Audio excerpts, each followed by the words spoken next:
fans, welcome to the show. All Things Bulldogs. Here we go, here we go. Yeah. Here we go.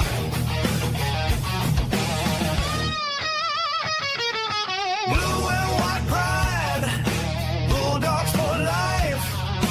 Dogfather here, gas by my side.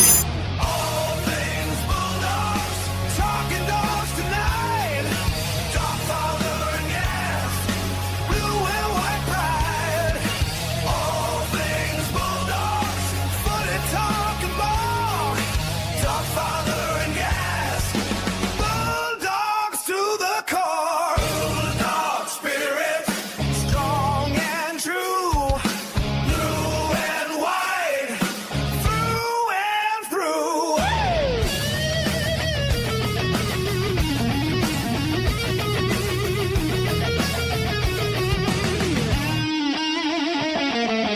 G-Day Doggies fans, welcome to the show. All things Bulldogs. Here we go, here we go. Here we go.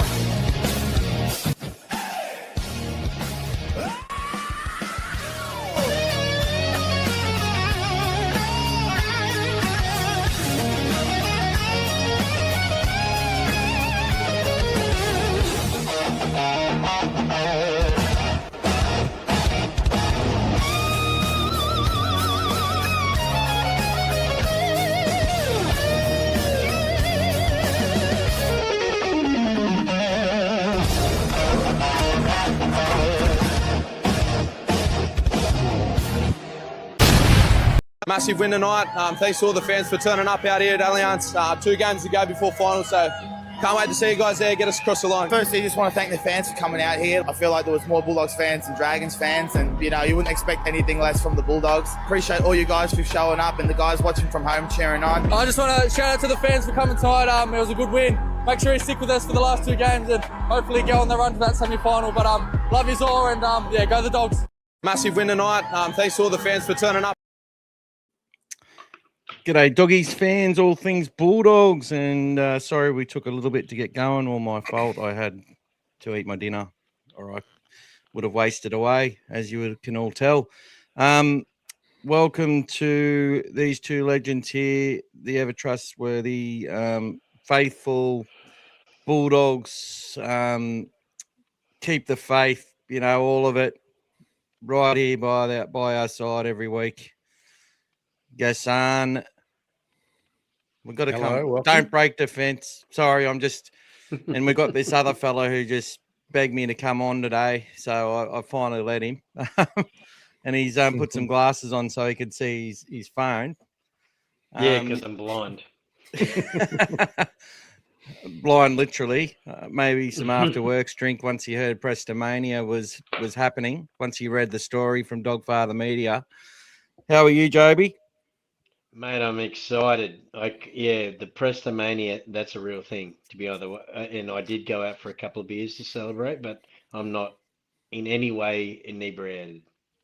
And we don't Just approve of that tired. anyway, Gus. We only drink responsibly on this show. Soft drinks, mocktails, that sort of stuff. So I only had 2 beers, No. mate. Only 2 beers, mate. Only 2.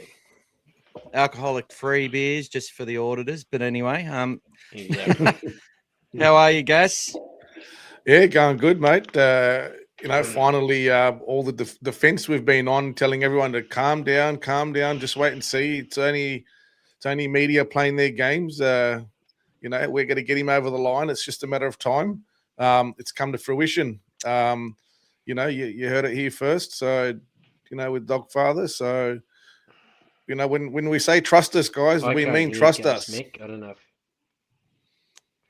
You can't hear Gus? Oh, I can definitely hear him. So that's Okay, that's not good. I could hear him before, but I can't now. But that's fine. All right, could you hear him? Say hello, Gus. G'day, mate. Did you hear him then? No, I Maybe, didn't. Mate. maybe Do you just want get me him to to go out restart. and Get come him to back in? restart. Get him to restart. Yeah, maybe leave and then come back again, and I reckon you'll be fine, buddy. All right, I'll do that. But while we're doing that, Gas went on location today. He was out and about, and we've got a little video of what he was up to today. So, and then he'll talk a little bit about it. Gas's travels. Sorry, we don't have a little. We might have to create a little segment video for this, I reckon. But check out. We'll check it out now. Let's go. And as promised, guys, commiserations to the Dragons on receiving their first spoon. What do you do? And there's the presentation from All Things Bulldogs. We're on location here in the heart of Dragons territory, and we're presenting them. And look, they even brought the red handkerchief to cry about. Yeah. Not too happy. We'll raise the red on this one, mate. Raise the red. There Oh, you go. beauty. Gift from All Things Bulldogs. Yeah, thank you very much. I'll you accept go. it. I'll accept it, and I'll wear it on my chest There as you a go. badge of honour, mate. There Thank you you go. very much. And as a memento, something to keep in your wallet, there's also a small version to keep as well. So these one that you can Thank you take very with you. much. You know, so one that you want to take, leave at home on the wall, and one to take with you on location Exactly, as well. that's right. You'll see it on the wall behind me go. on my podcast, the There you Mad go. Dragons podcast, Tuesdays, Sundays, and Wednesdays. Yeah. Come and have a look. Mad Dragons podcast. Thank you, guys. Absolutely fantastic. All Things take it. Bulldogs, special gift. We'll take it. We'll take it. Sunday and Tuesday night, guys. Don't forget to join us. All right, Love mate. you guys. Thank you very much. See you later, Thank guys. you very much. There you go, Gas. How was it, mate? What bit of rain out there today? Yeah, mate. We sat down and had a coffee first, and just broke the ice and calmed him down before he had to go and do the reception of the spoon. But I gave him a smaller one as well, a little memento one, so one he can keep in his wallet and take wherever he goes. You know, to pull out for emergencies at any time. You know, so. It was always nice that we were the ones that handed them the spoon, and in a royal fashion as well. It was, you know, you can't begrudge the score and the game, but you know, they were, you know, worthy winners. They were worthy winners, and he took it well. So good luck, Tony, and enjoy your podcast and everything that you guys do over there. But looking forward to the rivalry continuing. When we get it to 8 and 9 games in a row next year, when we play you another couple of times. So beautiful. All good fun. Oh, it is good fun. And look, I think as a fan, it's a good if you do get the spoon, it is a good reminder to have a little one like that to carry around. So when your team's actually, you know, making finals and stuff, you actually remember the spoon and go, you know what? I'd rather be here than being back there. Not that some people don't act like that. Yeah, what a great supporter he is of the Dragons, and they're the type of supporters we'll see more of Big T next year, and we're sort of going to form a bit of a community with all the different supporters.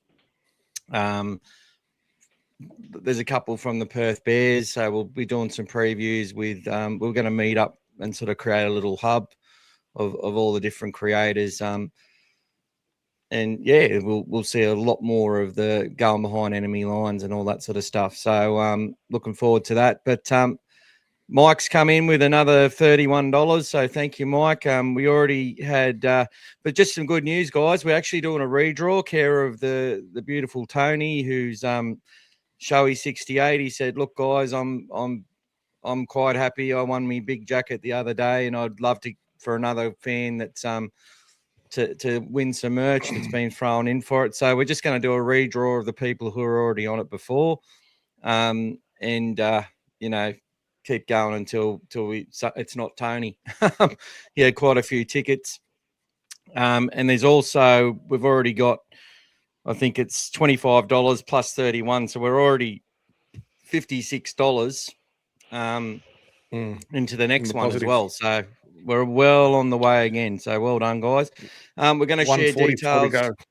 Yeah, we're going to share details of Timmy's celebration of life. I'll get that all sorted and up for people to see tonight, as well for Friday. And hopefully, Gas he'll get out there and he'll give away some stuff. Tony wants that towel so he can give it to his granddaughter as a gift. So you'll have to. I don't know if you'll be near Belmore, the actual sports place that day, Gas. But anyway, we'll organise it. Yeah, Gas he does his best. He does his Thursday, best. mate. Thursday, I Thursday? can sort it out, maybe. Right, beautiful. All right. Well, Thursday, he's not mate. far from there. Thursday. He's not far Sort from it out his on Thursday. team store. All right, guys. So, look, before we get into it, let's go through the chats, Gas. Although that's sorry, the one that he wanted, was that the one that he wanted signed? Oh, no, he wasn't getting it signed. His was just the Okay. little hand Oh, the towel towel. thing. Yeah, okay. Yeah, no worries. Yeah, that's good. Yeah. Thursday's fine. Yep. Sort that out. Beautiful. All Let's right, rock what's and roll. happening with the chats? Shall we, Tony, first one on. Greetings. What a fantastic day for all doggy fans, knowing we have locked away Presto for another 4 years. Should all be proud and delighted. 100%. G'day, Knox Corvus. Up the doggies. Yes, we were a little bit late. Let's go, Bulldog Mike. Guys, my personal opinion from Tony, I truly believe our mate Tim from up in heaven was fully instrumental in making the Preston deal happen today. Days before we play our big game against the Panthers, on your Timmy. And I'm of the belief that Timmy's going to take care of Sutton for us as well, guys. Oh, there we go. Especially You'll love on nothing more. Especially on his day. On his day, you know, we're doing the celebration of Timmy in the morning, and then we're celebrating the Bulldogs in the evening, guys. It's going to be a full action-packed day, so looking forward to it. Showy, for being late, yeah, I think we said 7:45, then there was a late switch, so we have to go overtime today, so no worries, mate.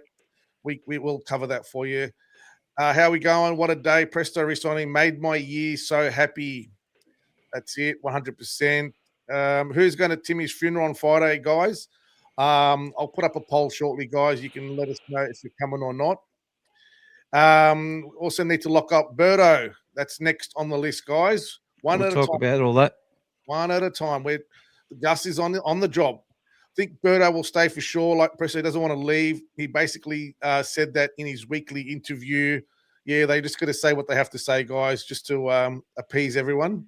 They need to stay so they can all know each other's game. 100%. Very true. We talk And about also, that every day. They're building something, guys. They're building something. They know they've got, they're only just this much into a big step. So plenty to come. Hey, G'day, Shawnee. Scary. How are you, mate? Hope you're okay. Hope Dad's good. Another big day tomorrow. We'll see how the boys have come up after their COVID. That's right. And we have a comment from a supporter who doesn't come on much. Don't talk much on here, the boring gamer, 74, but I'm always watching. So happy we kept Presto. Thank you very much for your comment. Shout out to you, mate. Well done. They all need to get on to the Arak and Moonshine. Best remedy never fails. How do you pronounce that? How do you pronounce that, Gas? Is there a special way to pronounce that? No, Oh, Arak. you don't know? I'm not sure which one he's on about there. I don't touch the funny stuff, mate, so that's probably why. Omar, I think he's trying to say Presto's the GOAT. Yes, he is, mate. He's the GOAT of the doggies at the moment. Hopefully they're all okay. Last thing we need after getting Sutton as the ref is the COVID to impact them. G'day, D, the man behind the magic computer skills. Welcome, and all the super stats. G'day, Lockie. Knox Corvus, up the doggies. What do we got here? Brian, hey, everyone, let's go, Presto. Congratulations on being right all along with that one, boys. Mick, congratulations on us being right all along with the Presto story. There you go, guys. Never in doubt. G'day, Lucas. Good evening. G'day, Adrian Barnes. Presto all the way. That's it, guys. That's it, brother. They made sure that they got the job done and announced it before the podcast started, guys, just to make sure that you guys can all get some positivity in the week, guys. That's the Bulldogs know how to play the game. I seen you, All Things Bulldogs, you were saying Presto was going to PNG. I was about to blow up, and then I see it was from you, Mick. Check your pay ID, Mick, as well. So thank you, I got Sean. that from the club, brothers. I got that from the club, but, you know. Yeah. PrestoMania and The Undertaker are staying with the dogs. Thank you, TM. And for those who weren't sure, there was actually a retraction done by Peter Bedell's Courier Mail. Yeah, so let they've me go on about that later. withdrawn their article that they put out and basically said that they received misinformation. Pretty much what we said the other day, guys. It was all a game, but they've already made themselves heard. They've got the news out there. They've achieved what they wanted to achieve, and now retraction is so be it. So that's all good. I recently picked up a Knight supporter who had a wooden spoon stuck in behind his number plate for the last year's effort from the Knights. There you go, mate. That's when you were probably sticking it on the tow truck. That's probably why it broke down, mate. Yeah, that post was hilarious. Mick loved it. Good stuff. Mr. Incredible 92, Presto re-signing and Berto willing to take unders just shows the belief in the program. That's it, guys. Trust the system. Seraldo and Gus are the legends, guys, and they're here till 2031 as well. So you got to trust in what they're doing, guys. Now we've got them and Critter with Presto all locked up, guys. You get the top men there and you build around it. Rhett Langlands, he's a good sport. Big T, yeah, he is, mate. Lovely guy, mate. Legend T, thank you, guys. Yeah, he took it on the chin today. Ibrahim Bazzi, Matt Burton now has to re-sign with the club as soon as possible. All in good time, mate. They'll sort it out. All in good time. Great guy, top level banter, great stuff. Thank you, guys. Mario, welcome. How are you? Mr. Miller, PRESTONMANIA. Yes, we know you've heard it here first, guys. We had the song going a long time ago. So one of Timmy's favorites. JP Oni, evening brothers, Preston deal made my night. Thank goodness. Just need Berto and we're good. That's it, guys. Right. There you go. That's all right. G'day, Ziad. How you going, mate? Go the doggies, Mario. Good on you, mate. There's another pay I'll ID. just shout out. So Brian put 10 in yesterday. So he's got another 10 in. Lucas has got 20 in, and Shawnee's put 25 in. So we're already up to $111. So only $89, and we've got a second draw going. Beautiful. Well done, guys. Good job. Good job. Thanks for the update, mate. What do we got? John Bryan, welcome. Good evening, lads. Good evening, all. Presto re-signing. Great news. Never in doubt, of course. Go the doggies. Very confident for a big win over the Riff. Put the pressure right on the Cows. That's it, guys. Let's be on the offensive, guys. We do our job and let them have to defend themselves and get out of that game as well. Hi, guys. How are you? Lorenzo, welcome. PRESTONMANIA, that's it. Ziad, good stuff, buddy. D, I said weeks ago Preston had signed, but it just had not been announced yet. There you go, mate. Did. Gratitude, welcome. Hey, Sutton was the ref last time we played Prenda, same result. That's it, guys. And that's the chats. Or we got one more to go.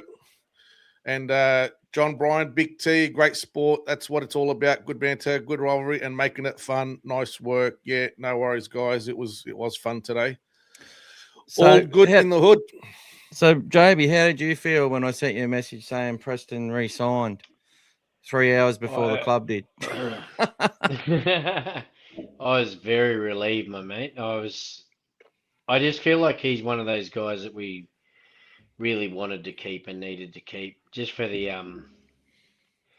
I think for the support of the club. I feel like even if it was wrong to go against the club, I do feel like that people would have been really upset if we didn't keep him. You know what I mean? And they would have. Just the optics would have been bad, whether we agree with it or not. I do think though there is a limit. Like, I don't want to overpay for him, but yeah, he's an important piece of the puzzle. Look, I think that there's some big lessons that people need to learn out of this, and we're going to give messages to look. I'll put the disclaimer again. The media treat everything they see as if it's reality, and if it's real, if it's gospel, yep. Because and they ask questions and answer it like it's real, even though it's all assumption, all hypothetical.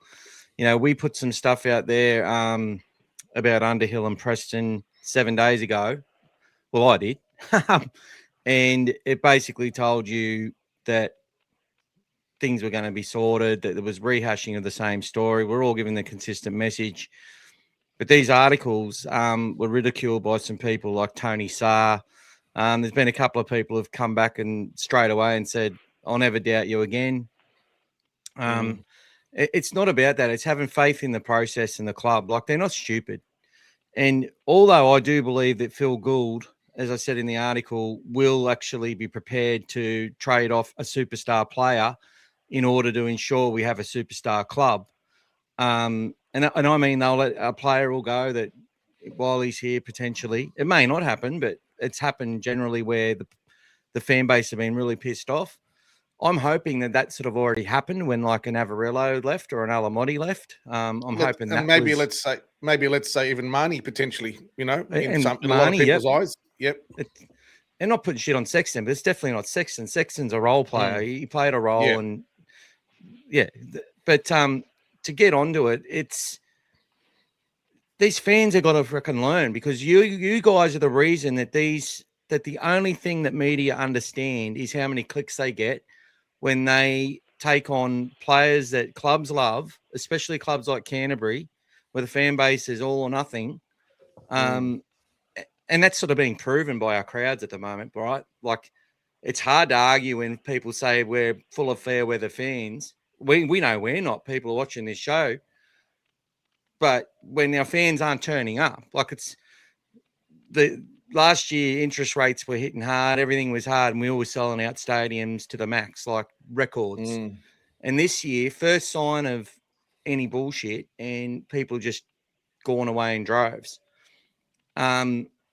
Look, and I'm in Queensland and I've got to work, so I understand that. And people have excuses why they can't go, and I'm not telling them, but it's pretty obvious, you know what I mean? And we've sat there and allowed these, and it's hard when you've got ex-players like Rennie Matua, who I just thought was I loved the way he played when he came on the scene. I think he was a Souths junior to start with, potentially. A bra boy, yeah. Yeah. From Maroubra. Yep. Oh, from Maroubra. There you go. And come across. Mm-hmm. And I really loved the way he played. But then he's sitting there and he takes that headline. Oh, I'm disgusted in our club. That's a disgraceful offer. I'm probably exaggerating it a bit, but he was pretty peed off. And Josh Reynolds was sort of very balanced about it. I love the way Jammer's gone about things after that loss, I think, to the Raiders. He's sort of like, I think our season's done. And then we win a couple of games. He's like, it's the hope that kills you. They're bringing me back. And then obviously close loss to the Roosters and Souths, and we're on death's door again. But we've got to keep the faith. Our good mate Pete, keep the faith. He gets angry. We all get angry. But to sit there and for all these people to ride off our club, all these comments were just still sitting on from only 4 days ago, 2 days ago. Oh, Gus Gould, Serraldo, Warburton, all these people, they got to go. The chairman, all throughout the year, the chairman's been silent. When his daughter, he hadn't left America since Vegas because his daughter was dying. Not dying, sorry, but had a really bad thing that happened. And medical in hospital episode, the whole time. Like, people need to start it's footy mouth disease. I know I've had it plenty of times. But today I released a story, had enough evidence and enough quality. We'll put it this way, where I got that information from, they've never been wrong, ever. And he knows that I don't share stuff, and he's not from the club, right? I'll tell you that right now. But anyway, the point I'm making is that it was obvious he was going to sign anyway. So when Hooper releases something today, he might have got payoff from the manager himself, who framed it like the Bulldogs leaked to him. I can guarantee you the Bulldogs aren't leaking unless, I know Darcy works there, but I reckon she'd take stuff to her grave rather than let it out. If you can't be trusted in the Bulldogs organisation, right, you get fired. They'll fire you if they don't trust you. They'll get rid of you. That's what Gus was talking about. West need to do: find the people that leak shit and piss them off, because they're the ones holding your club back. When he sat there and he said, remember, and he was going, "Oh, Bull is so creamy." He was just taking the piss, and the whole fact is, the club hasn't said nothing. They knew that deal was signed, and they just had to wait for the cooling off period to come out, and I'm pretty sure that's when they've released it, when the cooling off period's been done. That's what usually happens at our club. I generally just report on what usually happens. And he's a Bulldog. But as we said 100,000 times, the original offer was done. There was a report about it being a low ball. The media have got their payoff by doing everything they've done. And Bedell, the one who reported the figure, the one who reported the initial low ball, who doesn't say verbal stuff against Gould or anything verbally. It's all done in written format, which to me is more sinister in a way. Then does the Jack Underhill story that he's now pulled because it was bullshit. And he knew it was when he ran it. He knew it was when he ran it. That's been also proven. Okay? So what are you going to learn from this? For the people who watch this silently or have an issue with us because we stand by the club, whether they're right or wrong, knowing that share price will go up with a few little dips along the way. It's hard. But what are you going to do? Are you going to sit there every time there's a negative story about our Bulldogs and just validate how you feel after a loss and just go running people down and running the club down, running these people down, and just expect that when they start having success that you just get to clap along and be as happy as everyone else? Like, let's just cheer the boys on and support them. And I'm not going to name the people, but I've obviously shown Gas and a couple of others who helped run this show. But another parent come on board of a player who's a potential superstar who we all love already. Just thanking us for sticking up for the kids. And the main thing that they said was how well our club looks after them, all of them.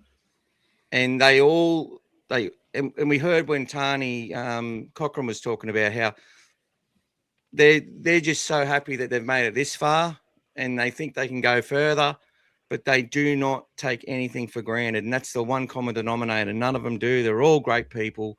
These kids are great kids.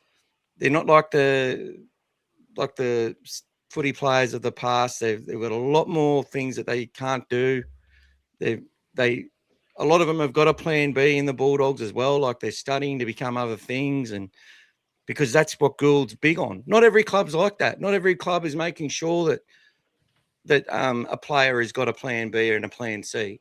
That's a Bulldogs thing, right? That's a Gould thing.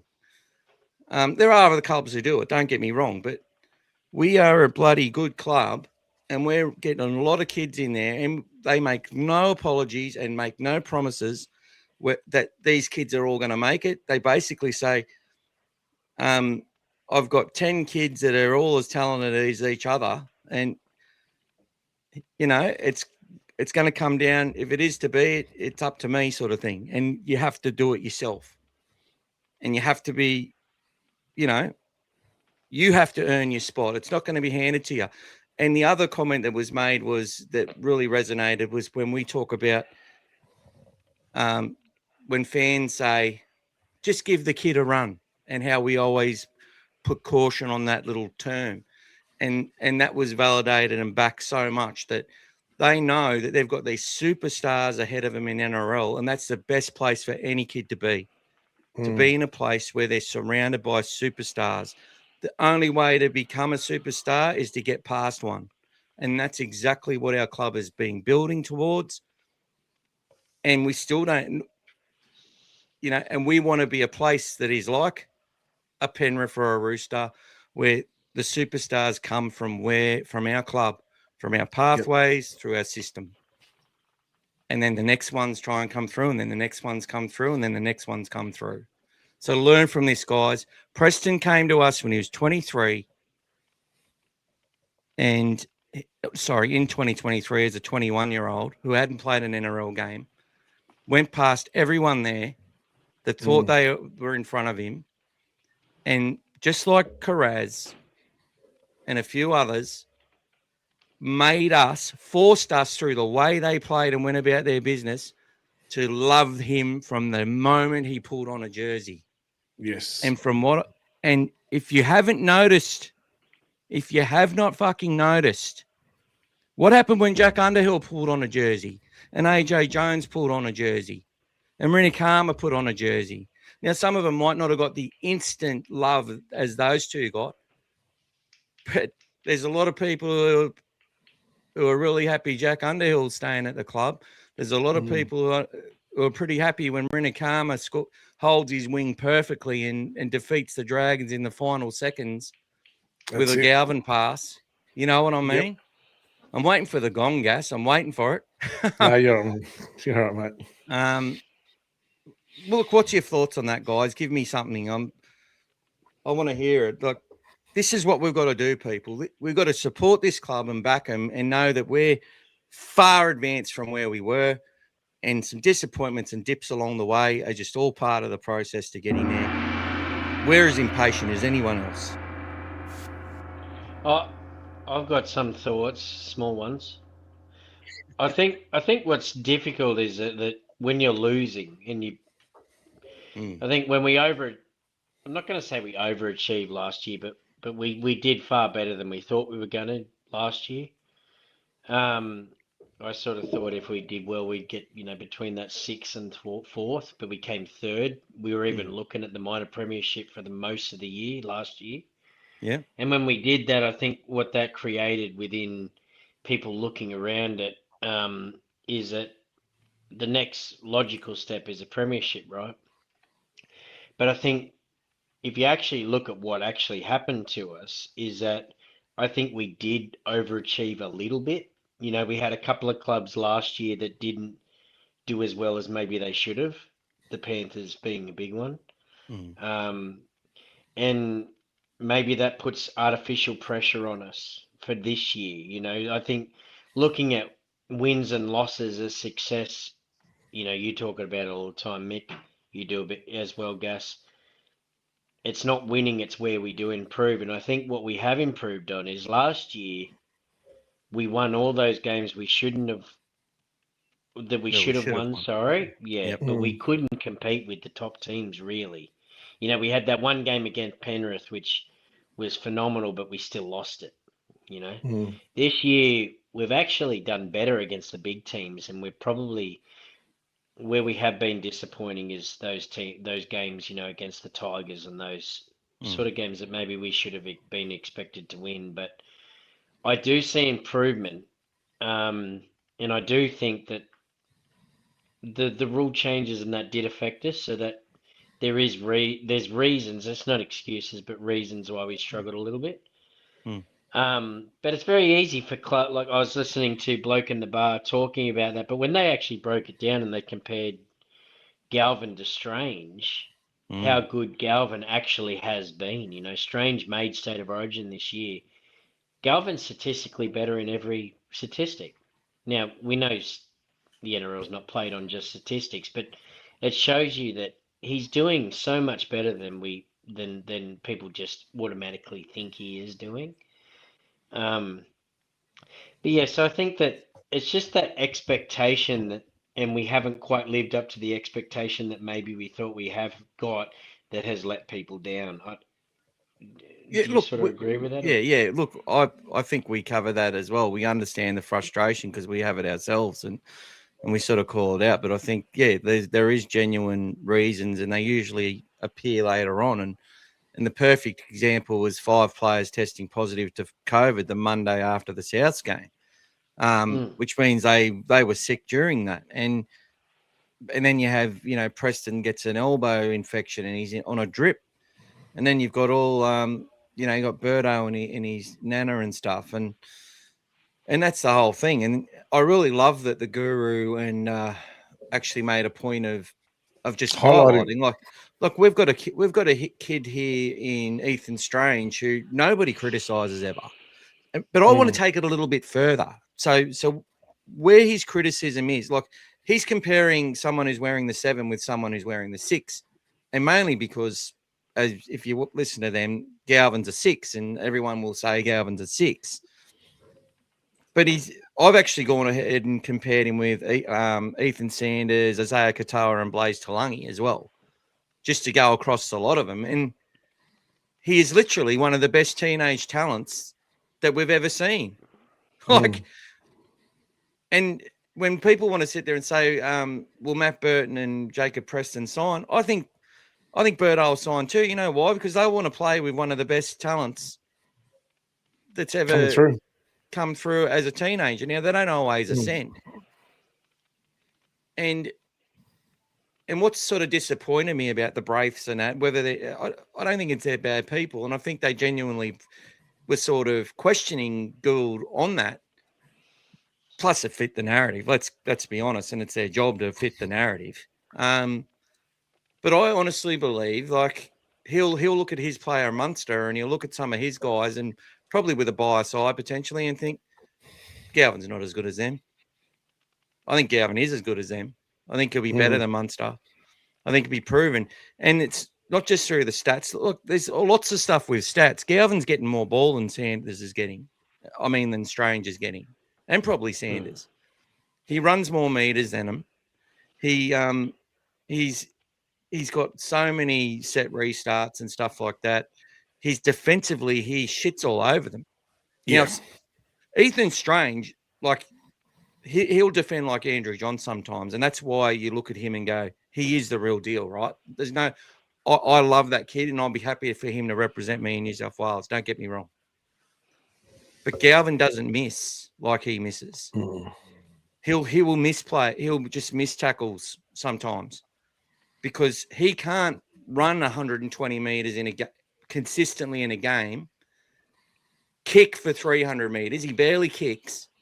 And also sit there and do a heap of try assists, do all the tackle breaks that he does, and make all the tackles he's got to make because he just can't do that.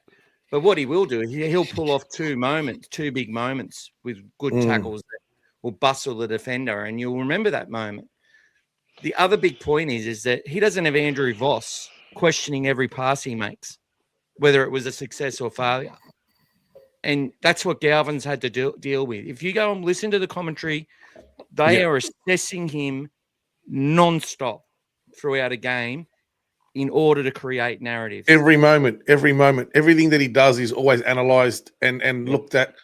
And no matter what he does, they struggle to say that he's man of the match because they're always looking for something instead of just enjoying it for what it is and looking at it as a whole. You know what I mean? He's got that focus. He's had it since day one. The circumstances he came, it was cloudy. You know, everyone made a big fuss about it. It happened.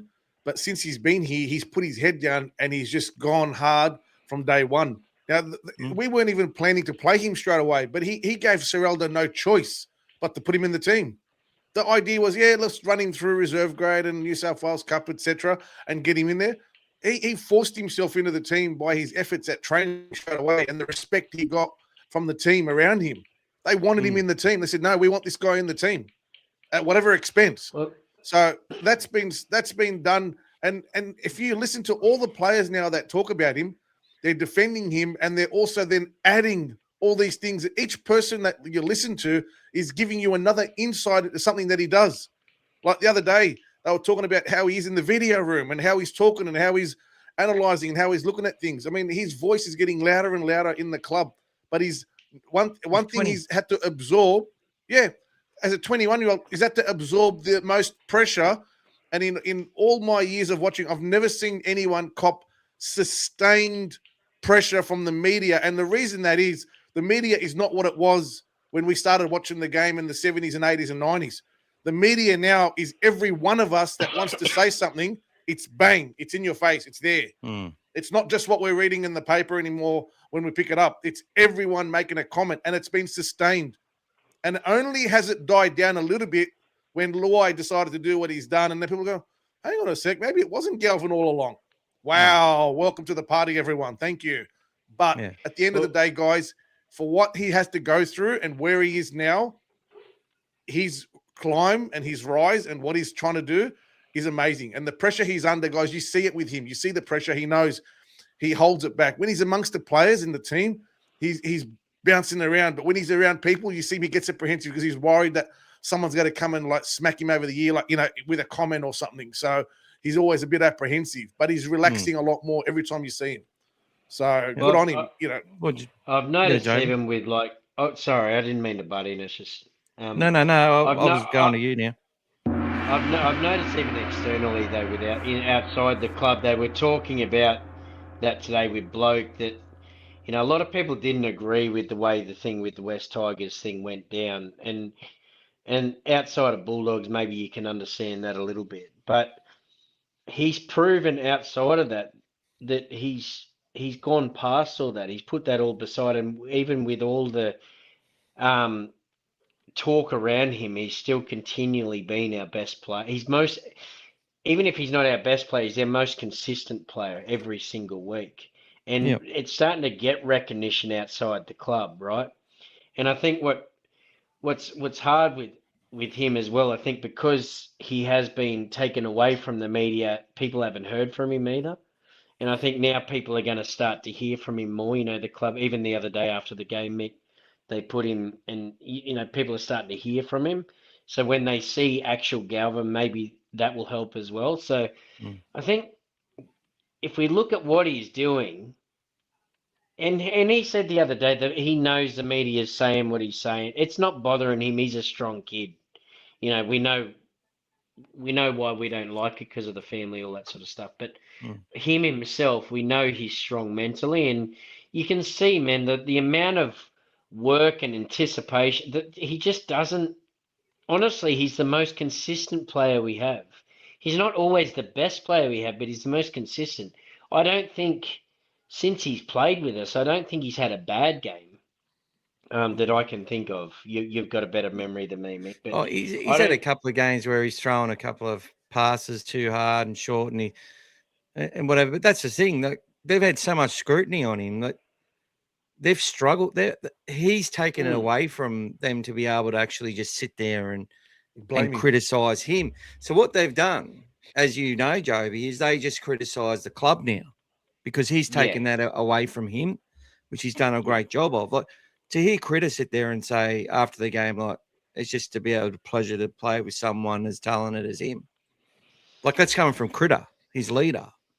That's right. And that's not lip service. After I know there is a lot of lip service, guys. Look, they're trained media professionals, a lot of them, and one of the reasons he'd be kept away is that his gas is right. Like, he's a bit shy and stuff. He's a little bit more reserved.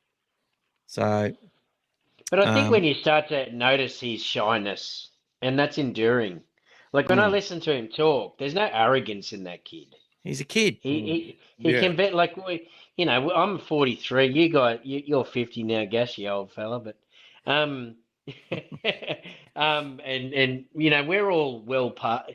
I listen to him, man, and he's like my son. You know, I've got little kids, but he's young enough to be my kid. Like, he's so young.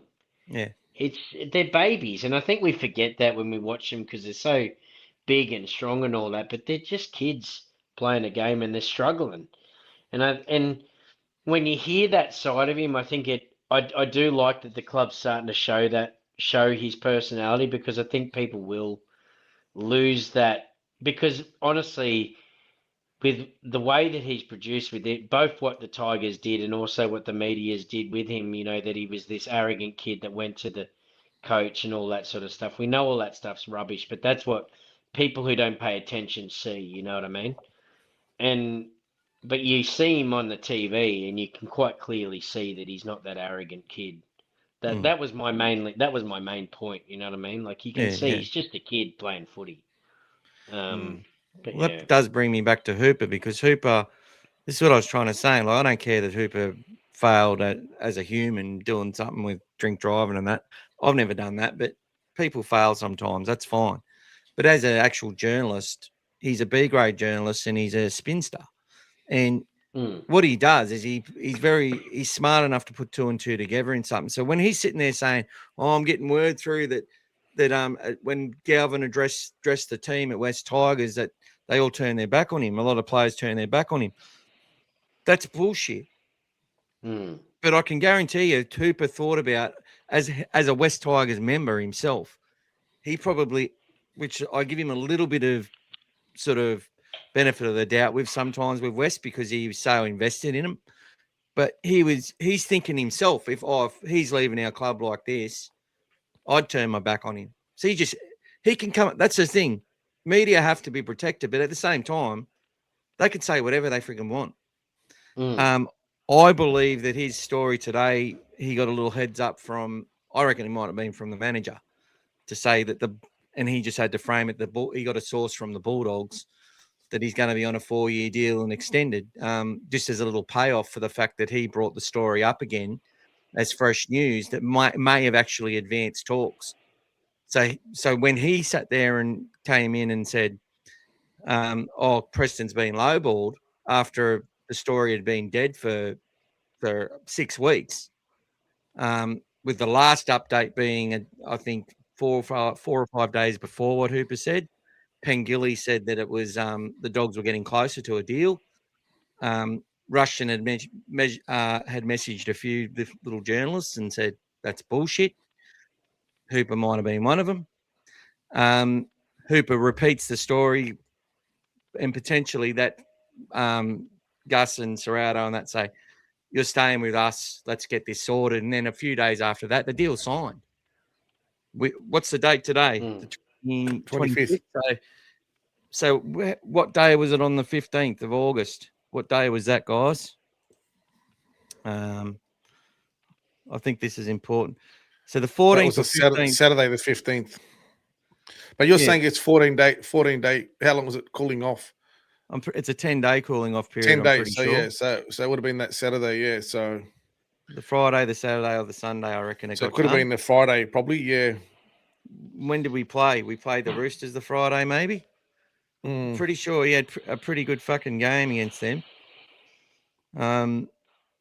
He's played well every week, to be honest. And that coincide. I mean, when I went and saw him as well, and he just gave me the nod of the head and said, "Look, I'm all good." But he couldn't say much. Like he gave me a thumbs up and said, "I'm all good." Like he doesn't want to say anything, but like he's just saying, like, don't worry about all that stuff out there. I'm all good. Yeah. That's why I said it on the podcast, a couple of times, guys. You got to sometimes put trust in how you operate and what you see. And for me, it's all about that relationships and everything. And what he said to me, I had no doubt that he said if he was good, the way he said it, doesn't matter. I've seen him enough times now where I'm not a strange face to him, and he was all confident about it. It was all good. It was good enough. And the club know how important this was. The backlash that would have happened if we hadn't signed him, especially if it was something that we could work with, like a figure that we could work with, the backlash would have been irrecoverable for us. Like we couldn't have been able to get out of this in the situation that we're in now. No one would have died at the end. You could see it now. No one would have been. Everyone was just hopping about on eggshells and go, what the hell's going on? What's going on? Believing anything they read, because apparently, that's always gospel what you read. But no one wanted to sit there and listen to the facts or what was really happening and just let it play out. Because November 1's still a long way away, guys, and we weren't going to let it get that far. We weren't going to let it get that far. Yeah, sorry, mate, you go. Well, that's the whole point, Gaz, is that Critter didn't even get an offer from the Panthers till 2 weeks before the deadline. Yeah. And they know how important it is to treat things. They sort of like, we're going to talk to you, but we're trying to work out. We don't know where we are with the cap. And they'd made their decision on Edwards. And the reason that he was already on 600 was because they weren't sure about Edwards before that. Like Dylan Edwards, I think, wins 3 premierships on only $500,000 a year. You know what I mean? So won grand finals with his foot broken and stuff. But the point of the matter is that we're negotiating a deal months from deadline, months away from it. In the middle of the season. And sort of and I genuinely think that when some in the media were saying that Preston was angry, I think he was angry that a deal wasn't sorted and then it played out in the media. I think that's the only thing that upset him, because he wouldn't have wanted to put any of that on his mates or any of that on fans or anything like that. He didn't want fans carrying on and feeling like this. But, you know, and I would say that his manager, I'm not saying his manager's a bad person and was trying to do this. I'm just saying the way he's gone about it, through what I've heard, is probably why it happened the way it did. And the media have made a shitload out of it. Yeah. They've got so many clicks on that story. Like, it's massive. It's been one of the biggest stories of the year. And that's what they plan for. That's what they need. You know, they planned for the Burton thing, you know, when he was going to market a few years ago. They planned for all that. They planned for Cameron Smith's retirement. They planned for AJ, you know, when's AJ going to break the record? All these things are just media 101 that they need to survive, and the game sort of needs to survive in a way. I feel sorry for Birdo now. The focus is going to be smashing on him now until it's done. That's new focus now. Okay, we've done the Preston thing to death. Let's go on to Birdo now. Let's start with him. And before Joeby talks, I will just say that with Birdo, this is my gut feel on it, right? He is a player that's obviously, Gas and I were talking about this earlier, and we both were on the exact same page. That's the first. Oh, it's usually every fucking time, mate. I'm kidding. Yeah, well, you're having a joke, yeah. But that's the whole point of it, is that he can just, he's probably, look, this is what I heard from my source. There is a real thing that if they get, he doesn't want to really go out of Sydney. They need massive money to lure him out of Sydney. I'd worry only about Sydney clubs. And if Sydney clubs are going to offer, say, 200 or 300 more, I reckon he'd be encouraged to do what's best.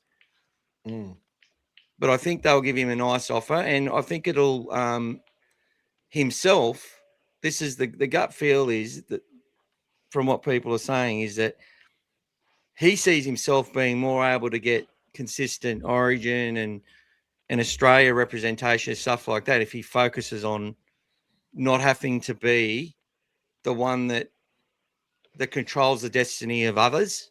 He can just control his own destiny. So he can, today I've just got to chase for everything. Today I've just got to tackle everything. Today I've just got to run with all my fucking everything I've got as a footballer and give myself completely to when I get the ball, or if the ball's not there for me to chase it, as opposed to, I've got to kick us into the right area and focus on that. And I've got to do all this and I've got to do all that. And for me, that's a much better headspace to be in. And that's probably why. But I reckon if some team's going to come up with 200 or 300 more than what the Dogs can offer, he might go. But if it, as reported today, if it's 100, maybe a little bit more than that, he might, he'll probably stay. And why wouldn't he want to? Like, they could see a premiership window with these guys in the club and the juniors that are coming through, that are getting that exposure. And this Presto thing would have helped Birdo as well. It would have definitely helped him. It would have definitely helped him. So, not just him, Joeby. anyone who's fringe as well would have helped them as well. So, and what were you going to say, Jobes? So my view on Birdo is two things. Like, the difficult part we have is we've got two new clubs coming in who are looking for halves, and he's an elite half, in my opinion, if you get a proper half back next to him. Someone who can talk, because he doesn't talk. Yeah, 3 clubs. So there's that fear. But the one thing I will say, the fact that he's gone from 5'8", you know, if you look at, I'm not saying it's a downgrade, but if you look at the, you know, the outside view, from 6 to 5 to centre, not only that, he's willing to go to the right without any question. Ciro talks about, he just wants, every time they talk about Birdo, it's about what's best for the club. In fact, oftentimes he's offered himself up to go to play centre, even in those times where we hadn't won a game when he was centre, just to do what's best for the club. So for me, Burton's an unusual kind of cat. He doesn't seem like he likes to be the centre of the attention. That doesn't mean, in my opinion, I think he still is a really good 5'8", but I think he's more than likely to stay with us, particularly with the new cap space, because he's going to be able to still make really good money. Being a centre, centres still do get paid highly. And with the new, so if he doesn't want to leave Sydney, the other options are Roosters aren't going to sign him. They've got Savala. You know what I mean? They're not looking for a half right now. They've got a half playing in the centres.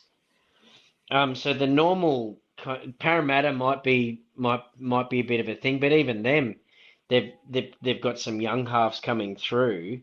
So it's the normal guys that we would talk about. If he doesn't want to go to PNG or Perth, then he stays at the Bulldogs for me, because he is a club type. He's a club first player. He's not upset that he's playing left or right centre. He's not upset that he's not playing 5'8". You know, whereas with Bronson Sherry, and I love Bronson, I don't have a problem with Bronson, but you can tell even the way he plays, he's much more enthusiastic when he plays on the left side. When he plays on the right side, he kind of feels a bit lost. I don't think it's not that he's club first. I do honestly think that he might feel a little bit lost there, so he just doesn't feel comfortable. But there's just a different feel with Birdo. You know what I mean? Like, he feels like he just will do what he needs to do for the club. Yeah. There's very few players like that. The only other players that I can think about is honestly the Trbojeviches, and maybe Munster when he played for Melbourne early on. But do you know what I mean? Like, can you think of anyone else that is like that within their club? I honestly can't. Well, look, Jake and that are like country boys in the city, and Presto is a bit the same actually.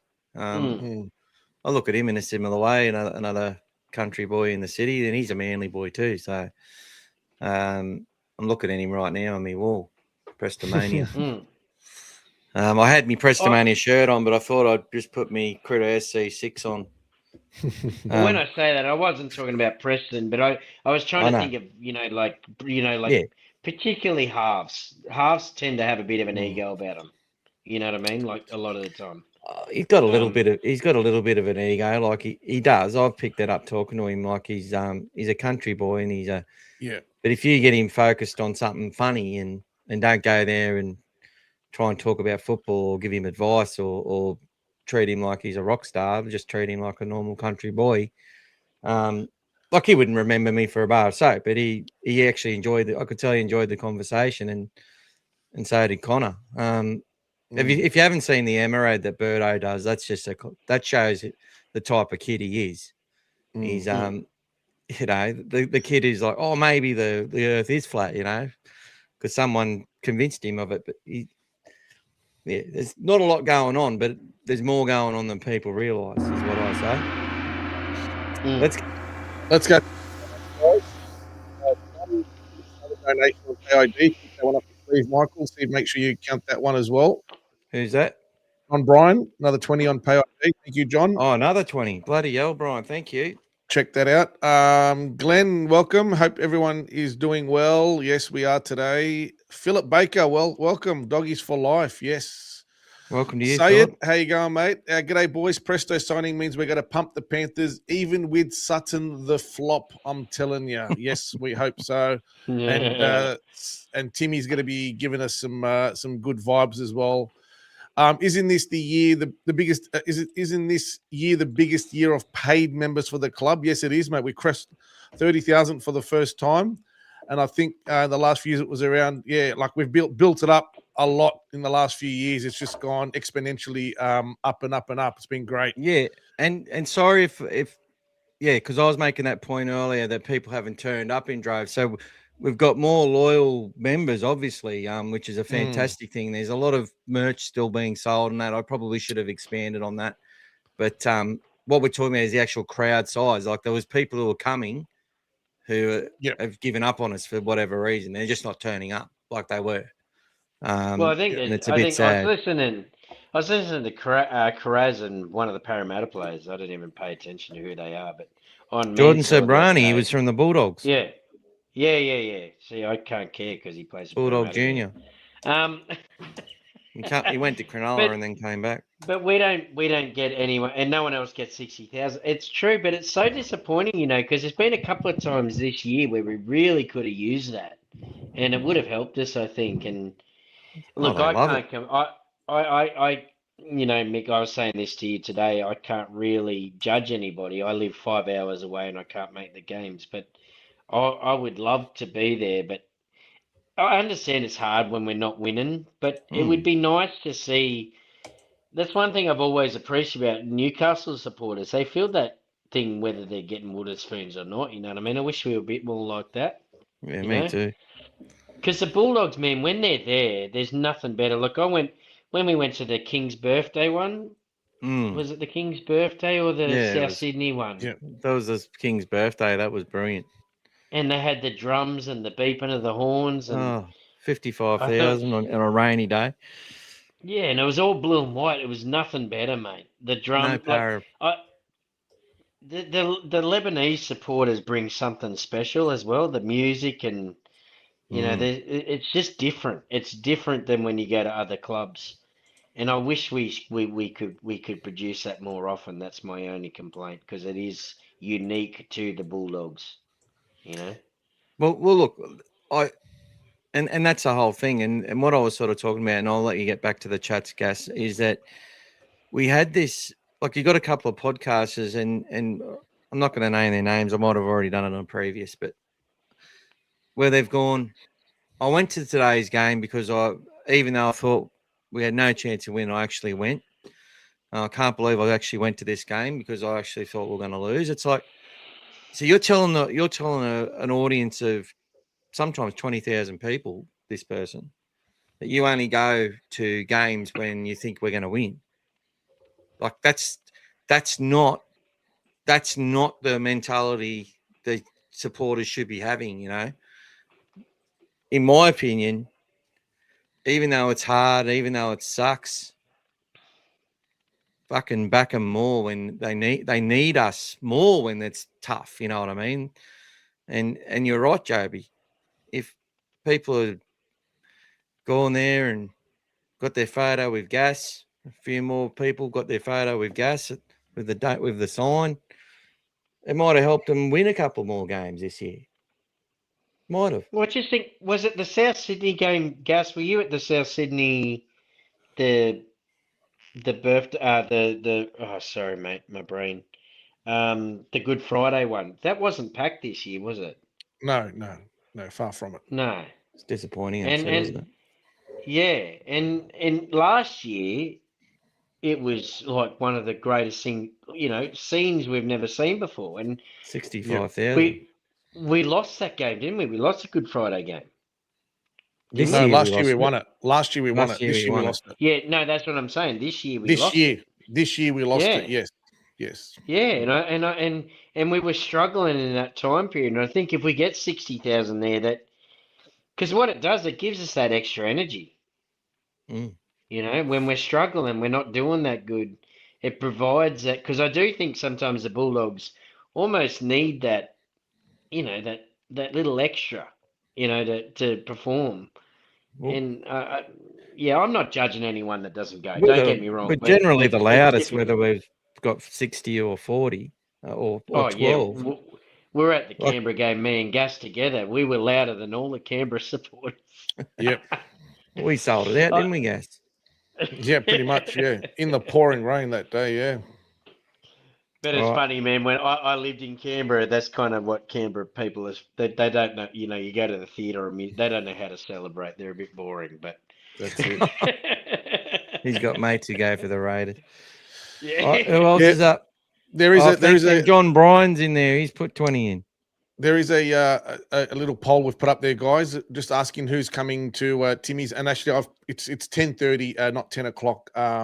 It's probably 10:30 on the at Windsor. So there is details on there as well, which we've shared already. But I'm going just to put it up in a moment. Yes, one. If you can turn up, just press 1 and enter. And if you can't, but you will be there in spirit, hit number 2.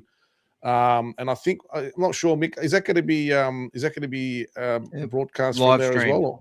There'll be a live stream as well, and guys. I'm going to share that on the Dogfather page. There you go, a few guys. times. I'll share There it. you go. soon on the Facebook worries. page, on Instagram, and everywhere else. Thanks. No worries. Welcome, Daniel Martin, 191. G'day, everyone. Up the doggies. How are Daniel. you? Tony, between you and I, guys, if Darcy is going to the grave, I'm there. If she's keeping secrets down there. Lucas, our club has come a long way in a short period of time. We are on the right trajectory, have very talented juniors coming through, very exciting times ahead, I believe. Have plenty of faith, guys. Plenty of faith. Yes, couldn't have said it better myself. Keep the faith, guys. Scary, 100% Lucas. There you go, guys, in support. Knox Corvus, I only watch this channel and 100% footy on Monday nights. No newspapers, no radio, no media. Doesn't sit, mainstream media doesn't sit well with me, guys. So I'll have to send you my OnlyFans as well, mate, just to give you a bit of variation. You'll never look at him the same again. Welcome, Elaine. Elaine, welcome. Don't worry, it's all Lucas, beard pics. No. evening, Elaine. Hello, Elaine. Hey, Elaine. Hope all is well. Elaine, thanks, guys. Just returned to work. Still recovering from pneumonia. Hopefully well enough to attend Timmy's celebration service on Friday. And don't forget, for those who are turning up on Friday, Timmy's family has asked and requested of us to wear our blue and whites, guys. That's so come in your doggies colours, please. Scary, I'm over the moon from where we used to be only a few years ago to where we are now. It's good. Makes me happy that the club must be wrapped. Just my thoughts. Yeah, mate. We're all... beautiful, brother. It's been a dark 8 years and 9 years before that. So 100% agree. The quick success after the clean out gave a lot of fans false expectations. That's it. 28, 29 is my high expectation. Anything before that is a massive bonus. That's it, Brian. Well said, buddy. John Bryan, you have to shut out the media, especially social media noise. You are right about it. It's all about the influence through the clicks. No, as populist opinion that have a blatant disregard for the facts, no remorse at all. Yes, very true, very true. How we get prime ministers and presidents and stuff. Totally at different agree. times. Scary as well from Lucas. Lorenzo, I was looking at the lineup on TV screen. Is Cooper Toy? What team he plays for before he came to the Doggies? He come from the Roosters, mate. He was a young junior from there, I'm pretty sure.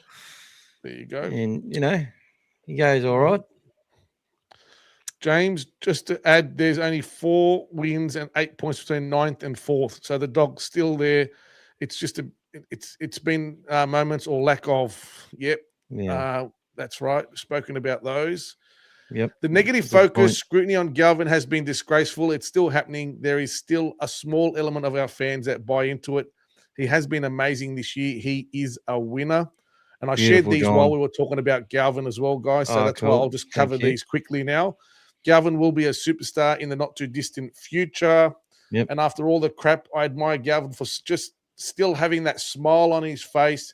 You can tell he loves the club and footy. And you heard him, guys, the other day. He's talking about finals, guys. He's talking, and you see it on the thing. He's talking about playing in the finals. That's what they're in their mind. They're already there, guys. We need to push them and get them there as well. Yep. John Bryan, there's always something happening with Lockie Galvin on the field. He's a busy player. Always around the ball, enjoys his footy, always smiling. And guys, if he ever does anything wrong, everyone knows Critter's there to just go, just get him fired up. The media attack on our club has at many times gone way too far. The narrative is always different with our losses. Our wins are more about our opposition played so poor, so obvious. Yeah. It doesn't matter that we frustrated teams into mistakes. They had a poor 20-second thing, but read Rhett's first, and then I'll go after that. Cooper Cronk said in commentary, he mentioned that if Cooper, at his age, was under as much media scrutiny as Galvin has endured, then even he wouldn't be achieving what Galvin is currently.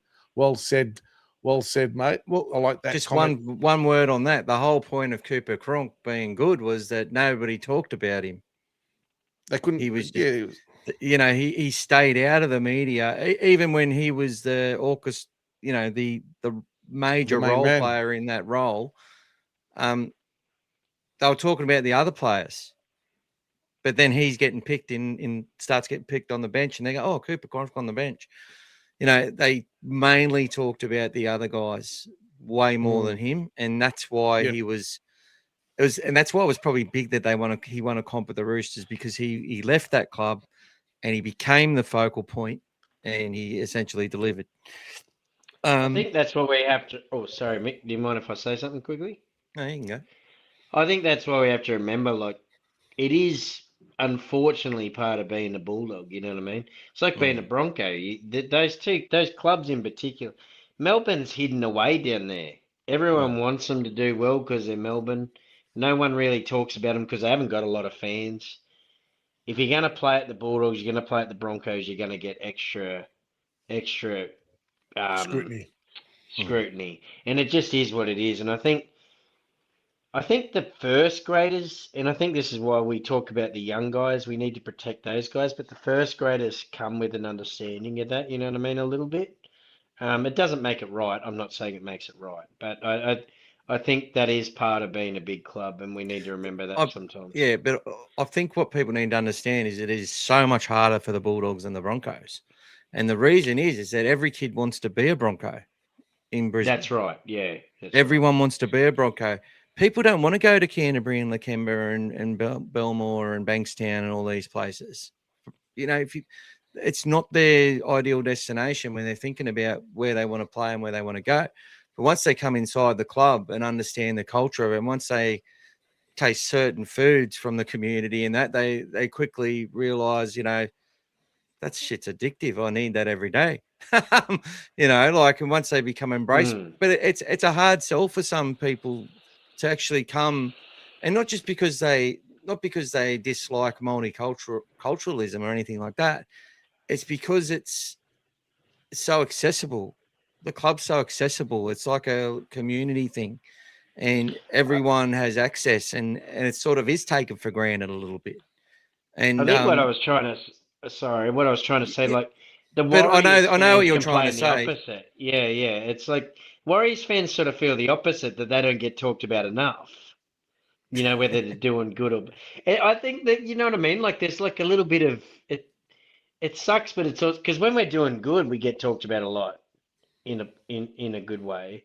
But when we're getting bad, they're ready to bash us. You know, Exactly. And And look at the Raiders. They could, even when they were doing good, they could hardly get a fucking Friday night game. When they have a good season like that. And the same with the Warriors. They never get any sort of prime time over here. And there's a lot of Kiwi fans investing heavily in the game. So I get what you mean. Like, there's the pros and the cons of it. And you have to be prepared as a Bulldog to do it. And the people who come are prepared for it, don't get me wrong.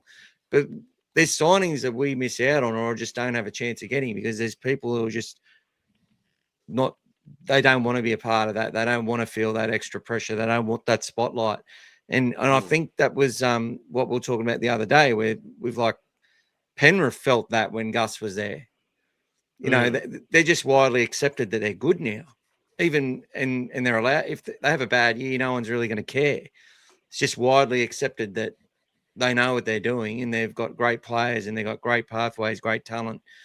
And, you know, they have a few bad games, they'll call into the question, but they always knew once, as soon as Gus left, like, they were just talked about in a positive framework. And it was the same when he was at the Roosters and stuff. Like, they copped even more shit when he was there. What frustrates me with the Gus thing is I heard a really good analysis the other day where when Penrith do something now, because they won 4 grand finals in a row, they were in 5, right? So even when they do something that might seem negative, it's always put, well, we trust them because they won 4 grand finals. You know, winning provides trust. Yeah. But what frustrates me with the Gus thing is he doesn't seem to get that trust. He's done it with, like, even when the Roosters are doing bad, they're not doing bad. You know what I mean? Like, their worst is, they're making the top 8. So ever since he's been there, he's created a system there that's done really well. He's done that with Penrith. He's done that with the Bulldogs, and forget just when he was a general manager. He won the first year he coached us. The first year of coaching, he won a grand final. Wherever Yeah, as he's a been, there's caretaker been coach. success.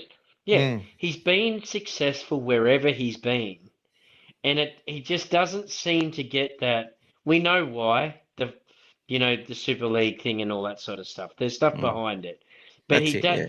yeah. They'll put Buzz did it too. Oh, he's the greatest mind and all this, but and it's like It was but the we other don't day, say- Brent Reed. Brent Reed, oh, Gus he's a genius, right? But he stuffed this up. They signed Connor Tracy. Yeah. They could have got Kalen Ponga. What? Yeah. Well, Look, yeah, that's I right. entertained it. If he wanted to come for $1 million, maybe, I'm sure they would have been all over it and probably said, "See you to someone," But I reckon they still would have tried to sign Connor Tracy for 400 or 500 as a utility player because his value everywhere else. And that's the thing, guys. Like, he just doesn't get. He doesn't get the credit he deserves. But Gus says it himself. It's never as good as you think and never as bad as you think. So, it is what it is. Unfortunately. Knox Corvus, see, I know none of this is due to my self-imposed media ban. That's it. Welcome, mate. Lucas, we put this one on earlier. If you want narratives, watch mainstream media. But if you want the truth, watch All Things Bulldogs. Guys, let that sink in for a bit. That's why you're all here, guys, because you come for the truth. So that's what we do here, guys. G'day, Matty Warren. G-Day, boys. Sorry I'm late. Can we start again? Yes, we can. Easily, mate. Just rewind and we'll start again and as many times as you want. Good to see you, Matty. Good to see you, Matty Warren. I've been worried about you. Yep. Brian's got a feeling that Birdo might one day go to the NFL and use that big boot of his. That's why he's resting that kicking game at the moment. I think that'll happen when he gets older. I reckon Birdo will be a prime candidate for third-party deals, so that may help us. He's a good attraction for that kind of stuff. I do hope we lock in Birdo and he stays at the Doggies. Thank you, Lorenzo. I'm stoked that Presto is staying. Thank you, Maddie. James, what have you got now, mate? Dogs won't pay him 5/8 money. He gets paid as a centre, then jumps in 5/8. Yeah, we'll put him where he's comfortable, mate. And he seems to be doing very well. And he's actually happy to be away from the 5/8 responsibility at the moment. He's actually enjoying he's learning different ways to play that centre position every time. And he's got a great role model there. Imagine having Critter there to teach you as well. Please don't blow smoke up, Burden. He will want the Dogs to pay him that money at centre and use him as a 5/8 when needed. Look, it's whatever he's comfortable with, mate. It's up to him. The Knights Stadium is the closest NRL field to me, so I always go for the Dogs and Knights games. But Sydney is just a bit too far away. No worries, scary. It was a South's home game this year, not ours, the Good Friday. But they do share the gate, though. So, Mike, we do share the gates with the Rabbitohs when we do those games. So we both get the benefit out of it. So that's why. Brian, I love our club. We have some of the best fans, but also some of the worst. If I'm honest, and was an NRL player, I don't think I'd want to play for us. And that makes me upset to even think that, to be honest. So, and mate, we hear, mate, we know how much these guys suffer and deal with it and go through it. And we see how many times we get, nonsense people. For us, thankfully, it's only few and far between. But on some of the other podcasts and other chat groups, it does get pretty bad. I'll say one thing to that. There's a reason why there's quite a few players that have having their kids come through our system, from other clubs as well, because if you want that, because they know the Bulldogs is the place to be toughened up. It's a place to face a lot of scrutiny. It's a place to actually build that resilience and to focus on what's important. And they know that standards haven't dropped, even whether we're doing good or bad. It's a place you're going to get fit. It's a place you're going to become a seasoned, tough, and hardened rugby league player. And it's definitely not easy. And that's what kids need if they're going to progress. That's what they need. So, yeah, look, I would have reservations about my kids going there if they were ever that talented or whatever. But or But even yourself. I think the Bulldogs look after them.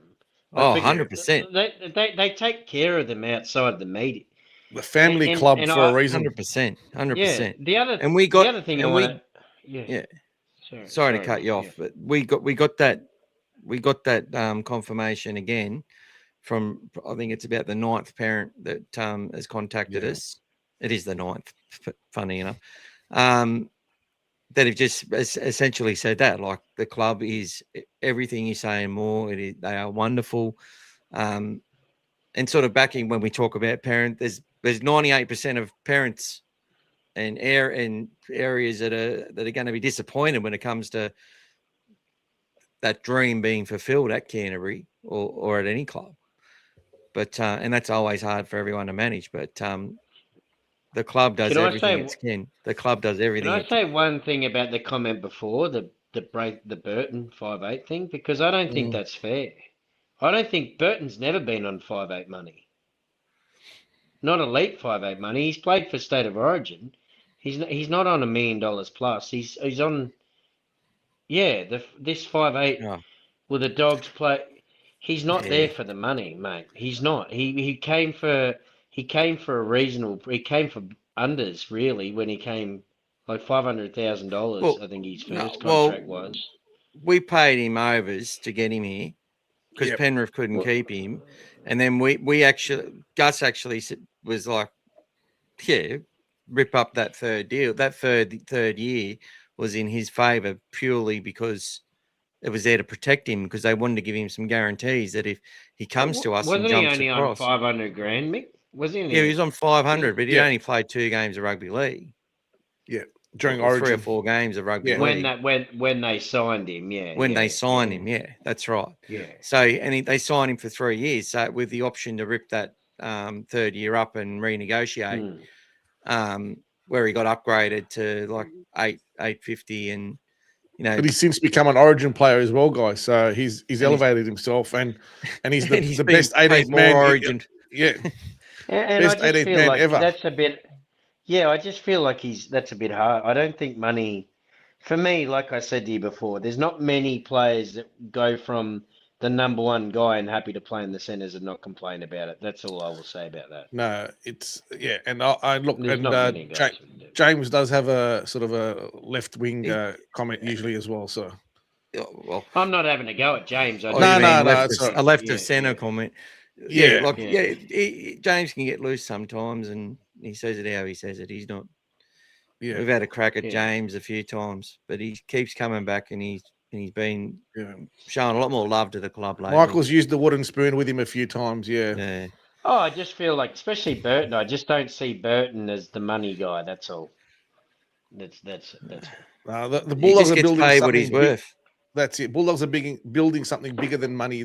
The money's there. They're going to get looked after, but they're building something bigger. Because like we've said before, guys, this is actually a player's market at the moment.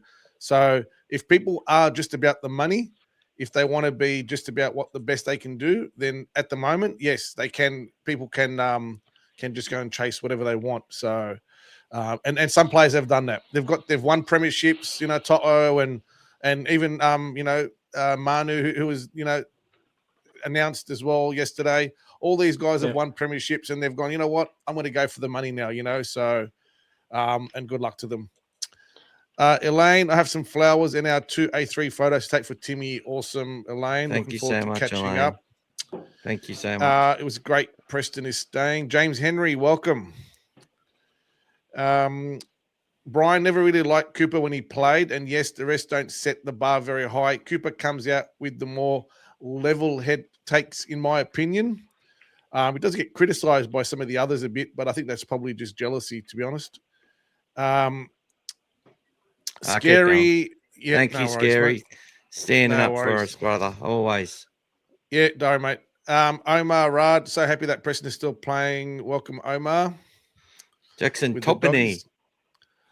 Any, Welcome, anything- Jackson. welcome. Anything on Wesley Papali? He's Papali Afoa having back-to-back doubles in both Jersey Flegg games. Well, they lost on the weekend. They led and it slipped away. A great start to the game. Tough, good young winger. He's definitely the player I was thinking of. He's playing SG ball this year. He had some good games. Had some games where he made a lot of mistakes. But definitely a talent, as all the Papalis are. And he's going to keep that name flying high for all the cousins.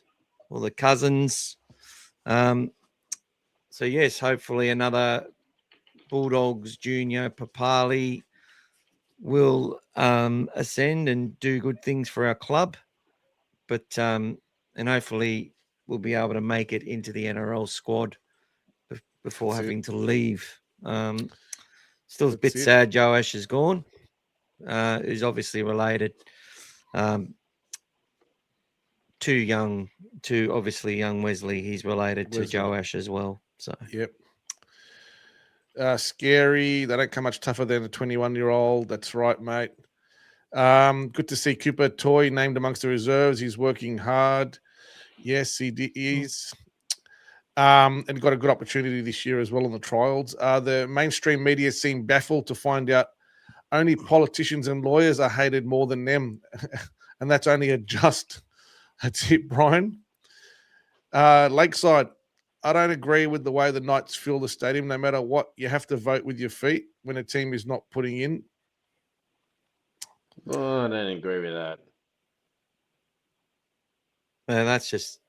Yeah, look, Lakeside, we've agreed on a lot of things, and I'll tell you right now, I 100% disagree with that. If you want to go and watch the game, you don't vote with your feet. It's not politics. It's rugby league. It's being a part of a club, and if you're a part of that club, you support it, and you support it hard. You know, I can understand some fans getting upset sometimes, and I wouldn't boo my own team, but at least those fans turned up, is what I'm saying. Look, and some fans have to leave early. The Newcastle Knights did boo their fans, but they were there to boo them. Yeah. Right? And it's very far. It's very few I'm not and far saying that's between. the right thing to do, but they were there the whole time.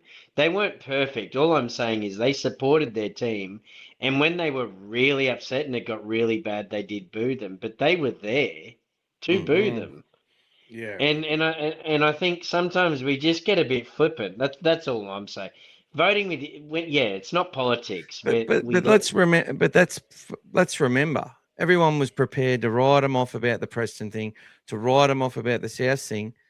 We lost to the Roosters last year, and everyone started saying, "Oh, we've fallen off just like we did the year before," and people still make that comparison. I don't think we did fall off. I just think we had too many injuries to key players in key positions and in games as well.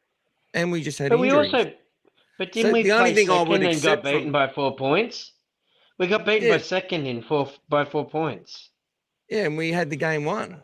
It wasn't that they fell away. It's because they made some dumb decisions and then couldn't get that back when look, the ref actually ruled in our favour and it got overturned 3 times. And the bunker was the problem. Yeah. But this is what I'm saying. It's like they're not falling away. If anything, they're getting better and better and better. And the last 2 months have been amazing. And we're the only teams to beat Warriors and Panthers, aren't we still, or not? I think we still are, aren't we? I think no other team's beaten them both yet in the season, which is a big deal. And we can win every game, and if the Cowboys win both games, we won't make it. If Souths win one game, we won't make it. Even if we win every game. The top 8 would be rather in Cowboys make it than us. I'd put $1 million on that. You know what I mean? Like if I'm anyone in the top 8, I'd rather play the Cowboys than the Bulldogs right now. No one wants to play us, mate. And the way the draw is, guys, if we were to squeeze into 8th, there's a good chance we'll be playing the Dolphins as well. Probably not the Sharks. So I know they're in. Sharks. Well, have a look. They play the Roosters this week, so there's still a chance. If they lose one game, they're going to be back. The Sharks will go back above them, and the Sharks have got an easier run home. So it's not guaranteed straight away. Just Who are because the they're there Dolphins now. play? There's still a lot of changes in there as well. So the Dolphins, I'll tell you, they play the Roosters this week at Allianz, and then the last round they play against the Titans. So that's only one win. If they lose that game, Sharks got a superior for and against, much more superior for and against, because they beat them 66-0. That's why. So all they have to do is lose to the Roosters. If the Sharks then win their last two games, and the Sharks play the Eels, so you'd think that if they beat them, and the last game, the Sharks play the Storm at home. So, and the Storm haven't been the Storm this year. So there's still a lot of things to change. It's not guaranteed. We if we get there, we could just as easily play the Sharks or the Dolphins. Whichever. To me, it's a and I'll take either one. Is going to be. I'll take either one. Well, But the the good news Cowboys is and South are still in trouble because haven't the South got Canberra? Who's South got this week? Titans. They got Titans nearly beat Cronulla, didn't they? Yeah. So So they they've got got Titans Titans, at Seabus. They got Titans at Seabus, and then they've got the Roosters at Allianz, which is their final home game of the year. Although it's at Allianz, it's still going to be a Rabbitohs That's home the game, but Dolphins it's he's talking about, not the Sharks. No, I'm sorry. No, I'm no, he's talking about about the- the Shark. I'm Rabbit- talking about the South. oh. How much? Souths aren't guaranteed Souths. because Souths have got Titans. No, Canberra and Souths, haven't they?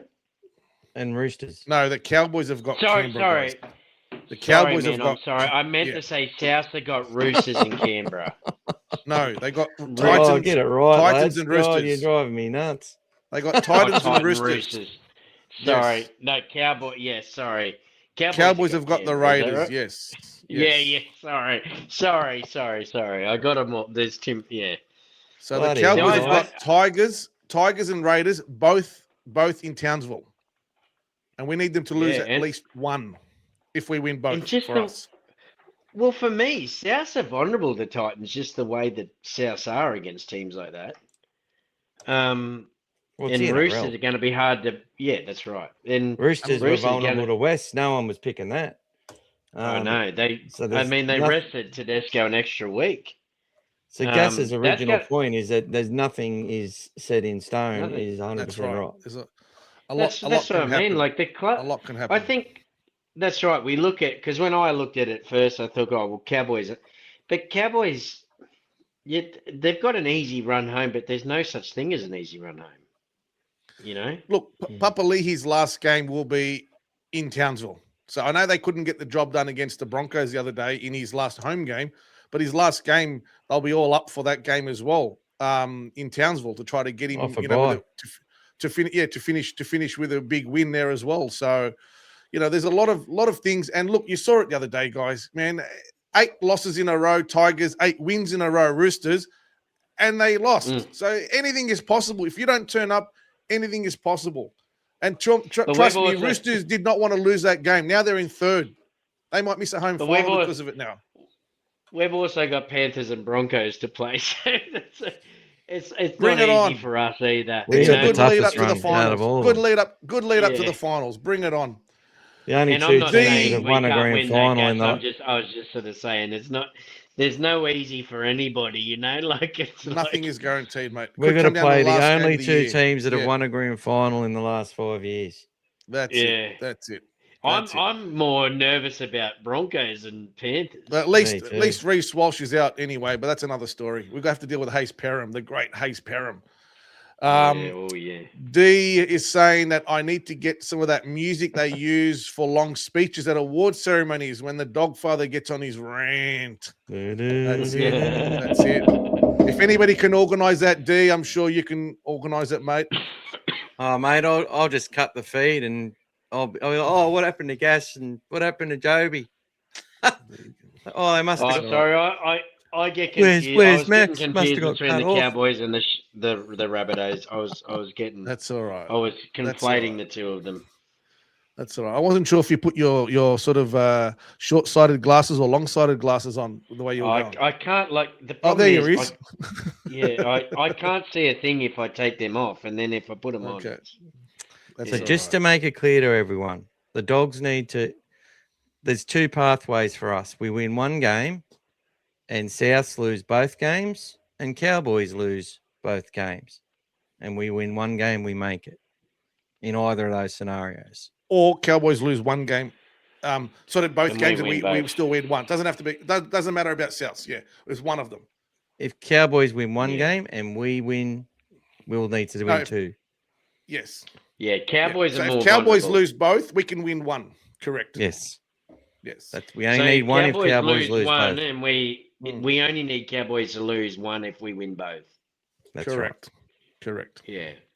So if we We win lose two one, we need them games. to lose both because of the for and against. We won't overtake the Rabbitohs. That's right.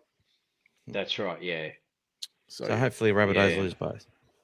That's what I'm hoping. Yeah, and then we can be into seventh, and then it opens up different things for us as well. So if that happens, and then we end up playing the Knights guys potentially. So or something like that. So there you go. Well, I think if we get in the 8, we're going to be dangerous for the first team we play anyway. Especially. That's it. I think the Sharks will be the hardest team to beat. Yes. I don't care how bad they're playing right now. They've They been don't suit us. They trouble us. they've been in this situation for the last 5 years. I see Sharks as the Parramatta of 2022. You know, they could be a team that goes on a look. They're just as likely to lose, but haven't if they I lost look Trindle? comparatively? They were making finals easily. Last year, they timed their run a lot more. This year, they look like they were timing their run and have just gone a little bit off the last couple But of weeks. didn't they lose Trindle, Mick? He's out for a few weeks. Yeah, he's still not back Yeah, yet. a few weeks, yeah, and that obviously hurts them. I But think that's a big loss, I think, for them. Big- I've seen loss. He's teams there. that do this, Yeah. so they just sort of go, okay, where are we going to finish? What's our options? But look, But they they probably scare lost me games more they 'cause didn't they don't- expect. Losing to the Dragons probably that's put a big hole in them, and they were down against the Titans. But coming back to win that match might be something that sets them right up as well. Like, But we don't seem to like playing them, do we? Like we seem they just annoy us or something. I don't know what it is. Mulatalo gets onto Well, this, even the you know. ones we've won against them have Yeah. come in Golden Point as well. Or unless you look at the one we did last year against them at when Preston played on the left side. So we got them there as well. But they also had lost some KL injuries that game. normally, They had some injuries. They lost that game as KL well. Iro, and then Talakai, who Talakai. replaced him, got injured as well, all before half Correct. time. So two It's like the interchange. Broncos. The Broncos, And that happened I to don't them like. in another game this year. They lost the Yeah. same two players. The Broncos seem to cause us problems as well, and I don't understand. But the good thing is Adam Reynolds isn't playing, and he Because they seems got to be the one probably that. the best roster in the comp Yeah, maybe that's probably it. or in the top three. You know, that's got a lot to do with it. And they're full of players who just want nothing more than to win in a Broncos jersey. And they got Ezra Mann, mate. But good old But Ezra. Adam Reynolds always seems to play our best against us, and he won't be playing this time. So That's all right. That's all right. I feel like we are the most likely to beat Penrith. Yes. Why the message is so delayed? I sent this message like fine. Oh, I'm so sorry, mate. We do talk here as well, so we get to them when we get to them, buddy. All good, Spider. I think Spider, he's a young mate of that other young kid. So. Sharks with Trindle out are rubbish. We will be back early and we'll redo the shoulder. It will pop out if he comes back. Yeah, who knows? We can beat Penrith again if we play disciplined footy, defend well and attack well. Dogs need to apply pressure all across the park. Let's put 30 on Penrith again. And welcome, Peter Bulldogs. Welcome, buddy. Hope you're well. Let's have a look at the teams, Mick. G'day, Let's have a Pete. look at the lineup. Let's start getting into our teams. When you Start get with Peter first grade Bulldogs and up then there, move you've into got the to other ones. say Cherry's the goat. Cherry's the goat. He's That's back, it. and what a bloody great game he played, mate. You That's stuck it, by mate. him when other people didn't, and look, you were rewarded. And That's so was it. our club. So well done, brother. You stuck by the goat. All right, That's let's it. keep going. And Brian said that Reynolds has been our problem since about 2013. So We will do the Broncos after smashing the Panthers. If he didn't do his hammy in the 2012 prelim, we would have lost that too. By the way, they were way better than us till that happened. Just saying. And here's a comment for you, Mick. But I'm going to hit the gong very quickly, mate. So quickly get into this one very quickly before I hit the gong. Because Sean O'Sullivan has had 10 years to prove himself in the NFL. He was a third or fourth choice half. And when I say half, 6, 7, doesn't matter. And yeah, that's why he doesn't play. Boys, I'll be back in 1 minute. Just give me a second. We've got a lot better players. But a great clubman will be a great coach. And if our guys are in form and doing their roles properly and we need him to come in, he's a very good replacement to have. Very good replacement to have. So that's why we are not playing O'Sullivan, because we've got Critter, we've got Birdo, we've got Galvin, we've got Bailey Hayward, all these sorts of players that need to play NRL because that's what they've been doing for a long time. Sauce, great guy, love him, but he's not ahead of those guys. That's it. And we're not playing Wests. Yes. All right, let's go. Gas loves poking Mock with the comments. Thanks, Brian. But Critter is a centre, not a 5'8". Yeah, but he's done more in 5'8" than most other 5'8s have done for a long time in our club. So, he's got all the skill. So some of these players are versatile. They might play one, but they can do so many other things. And a lot of the best players have moved around. Yeah, it's the player. You put the best players into your team when they're available. You fit them all in. It's like Greg Inglis he was a centre. He wasn't a 5'8", and he wasn't even a fullback at the time, right?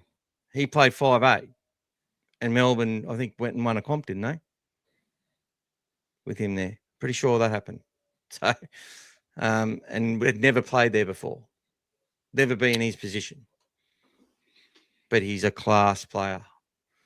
Yeah. People want to say, oh, you're comparing him to Inglis. No. Well, yeah. Critter's won more premierships than Inglis did, I think.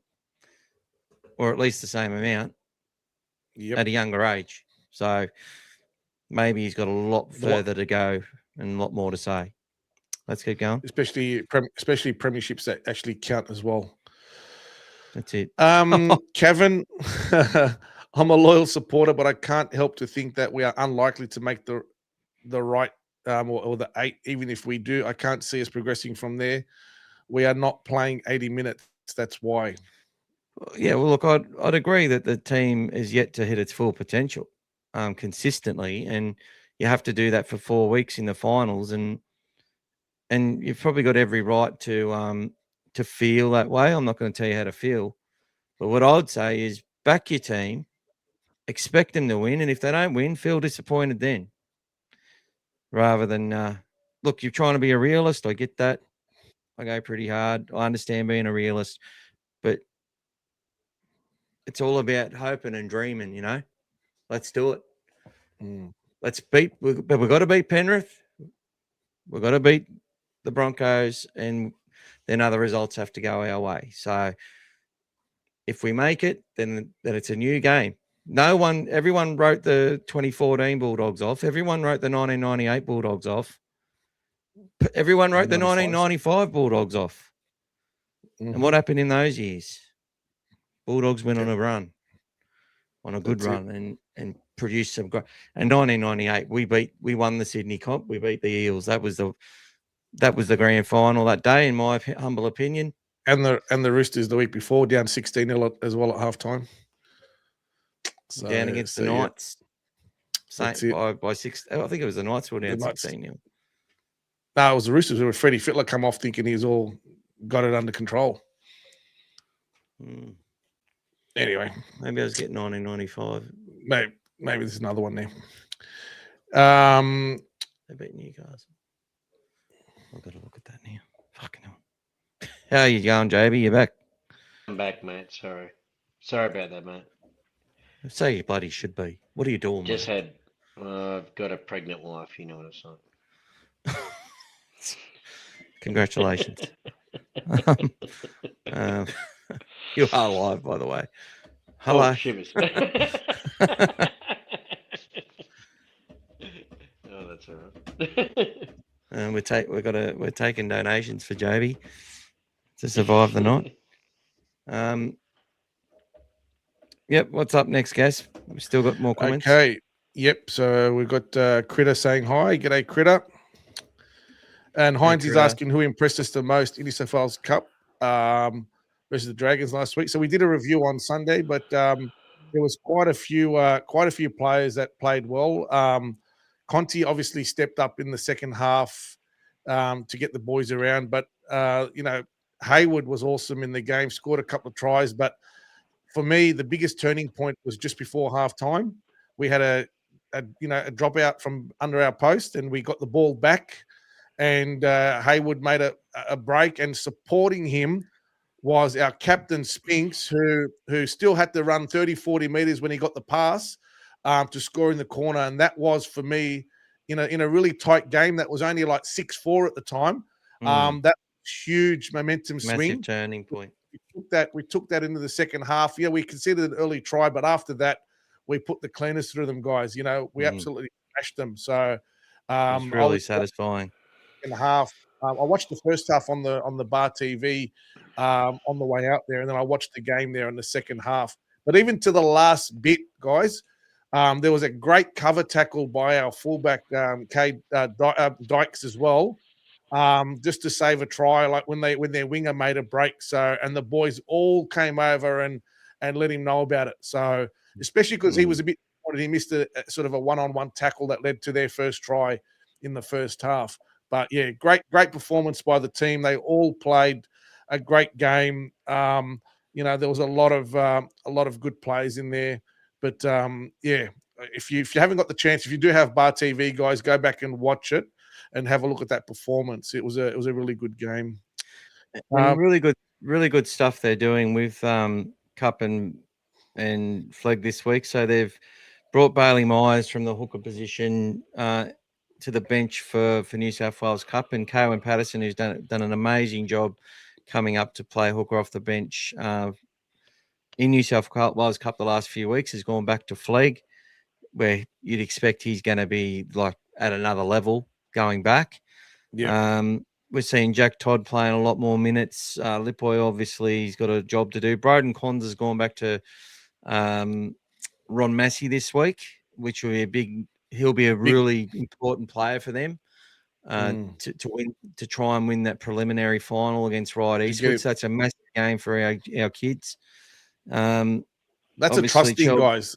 That's a trusting. If you're putting back some of your players that have helped you get there, they've put back a very good player back there, guys. That's going to help them hopefully get into the grand final. So, even though he's come out of the New South Wales Cup, I think that's a big positive for him to get back in there, to give him some exposure for some big finals game as well. So, good stuff on that as well. And it looks like, and you got that Ron Massey team. Corey Ackers scored a really important try to level things up. Another kid we got from the Dragons, big.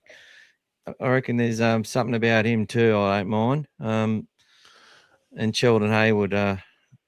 So with those Sheldon Hayward, Jersey Flegg and New South Wales Cup guys, Parker Street Reserve in Penrith. For those who want to turn up on Saturday, so you'll all be pumped after we dispose of the first grade team on the Friday night, but you'll be able to go on the Saturday and watch them play at Penrith. So I know there's quite a few of you who live out that way. So good luck if you get out there and watch those Jersey Flegg and the New South Wales Cup team go out there. Critter's asking who is going to be our next fullback. Our next fullback is Connor Tracy, mate. Look, there's probably a chance talking about after him, maybe.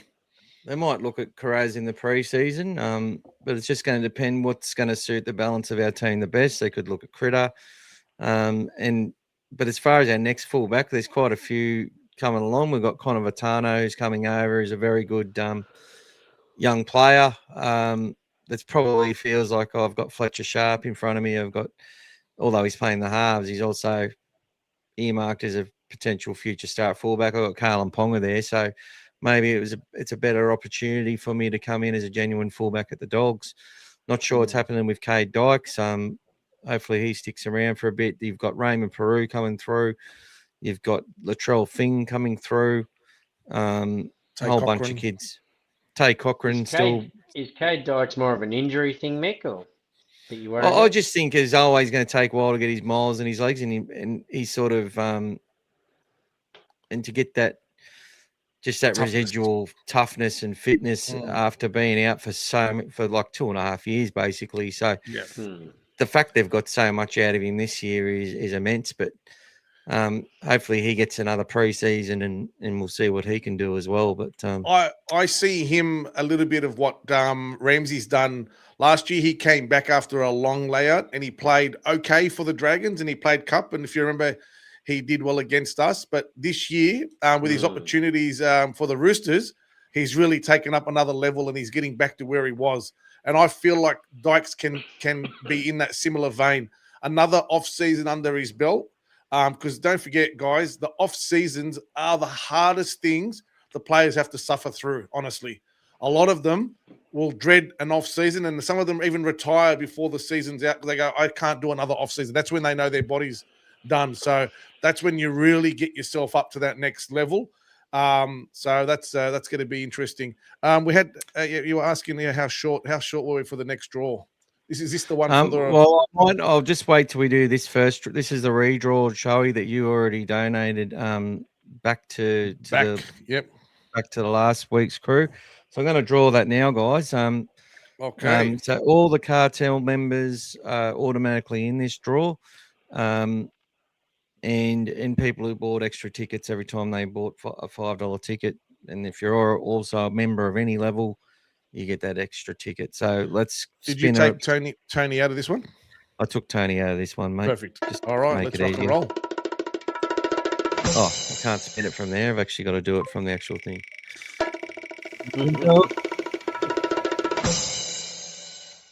Who is it?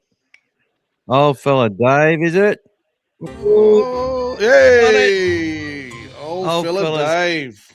He's currently one ticket did it for Dave. Well done, mate. He's in Bali buying Bulldogs merch, from what I can tell. He's buying smoking it at a Cuban cigars. Doing it at a good discount, apparently. So yeah, well done. Apparently he's a regular Joe with a regular job.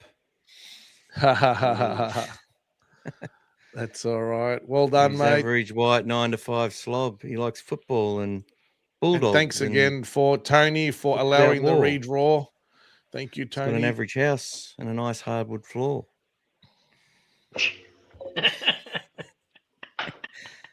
And a Cuban cigar. But sometimes he just wins a voucher for the All Things Bulldog store. What do you think of Galvin's Kiraz's defense? It's been fine. He's on the wing, so when we're exposed on a wing, it's generally he's got a decision to make. We play up and in, and it's the winger who looks like he misses it.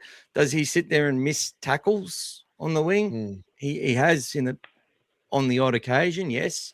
But look, people will say that moment in the first half where he's come in with the shoulder and they've got on the outside, Birdo's kept chasing, and then Kiraz has come at the last minute to save the day. People will say, oh, well, Kiraz failed defensively there. I'll say, no, he didn't.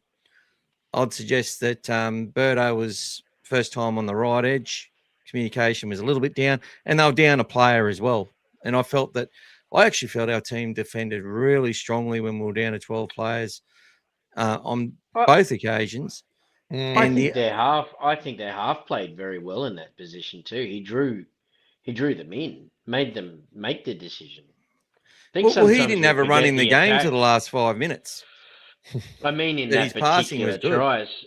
Yeah, I think sometimes they were like, I was looking at that, like Joey actually, I watched the highlights from Channel 9, and he pointed out that the half actually tricked Birdo, sort of drew him in, forced him into that decision and then created the space. And I think sometimes we're too hard on the defenders. You know what I mean? It's the Like, hardest oftentimes- position to defend is the wing guys. They Yeah. they can be the first and easiest one to look like a fool. And people are like, why did he run in? Why did he? I mean, a lot of them, you want them, if they're going to come in, you want them to stop the ball, whether it's you knock it down or you tackle the guy with the ball. But some of these guys these days with the catch and pass, some of the catch and pass now is just, they're just on point. They just get it away so quick. So if you hesitate, you're not up there quick enough, you will get caught out. And I felt our guys did not hesitate at all. That's what I loved about our defence. It was just made to, but that's what I mean. That's people go, oh, they're rushing off their thing. You know, I know we watch games where a centre will run in or a winger will run in and smash someone in games and stuff. Yes, and they do really well. But most of the time when they're forced to do that, a really good half or a really good, or even an average half sometimes will just expose that. Quite easily. But was it the week before? And Tuala's a brilliant defensive centre in my opinion. But the week before, I think he overplayed. I think was it to Tallis Duncan, and I think sometimes we forget that it's when you're playing against great players, that's what they do to you. You know, that's what I think that someone pointed out the other day.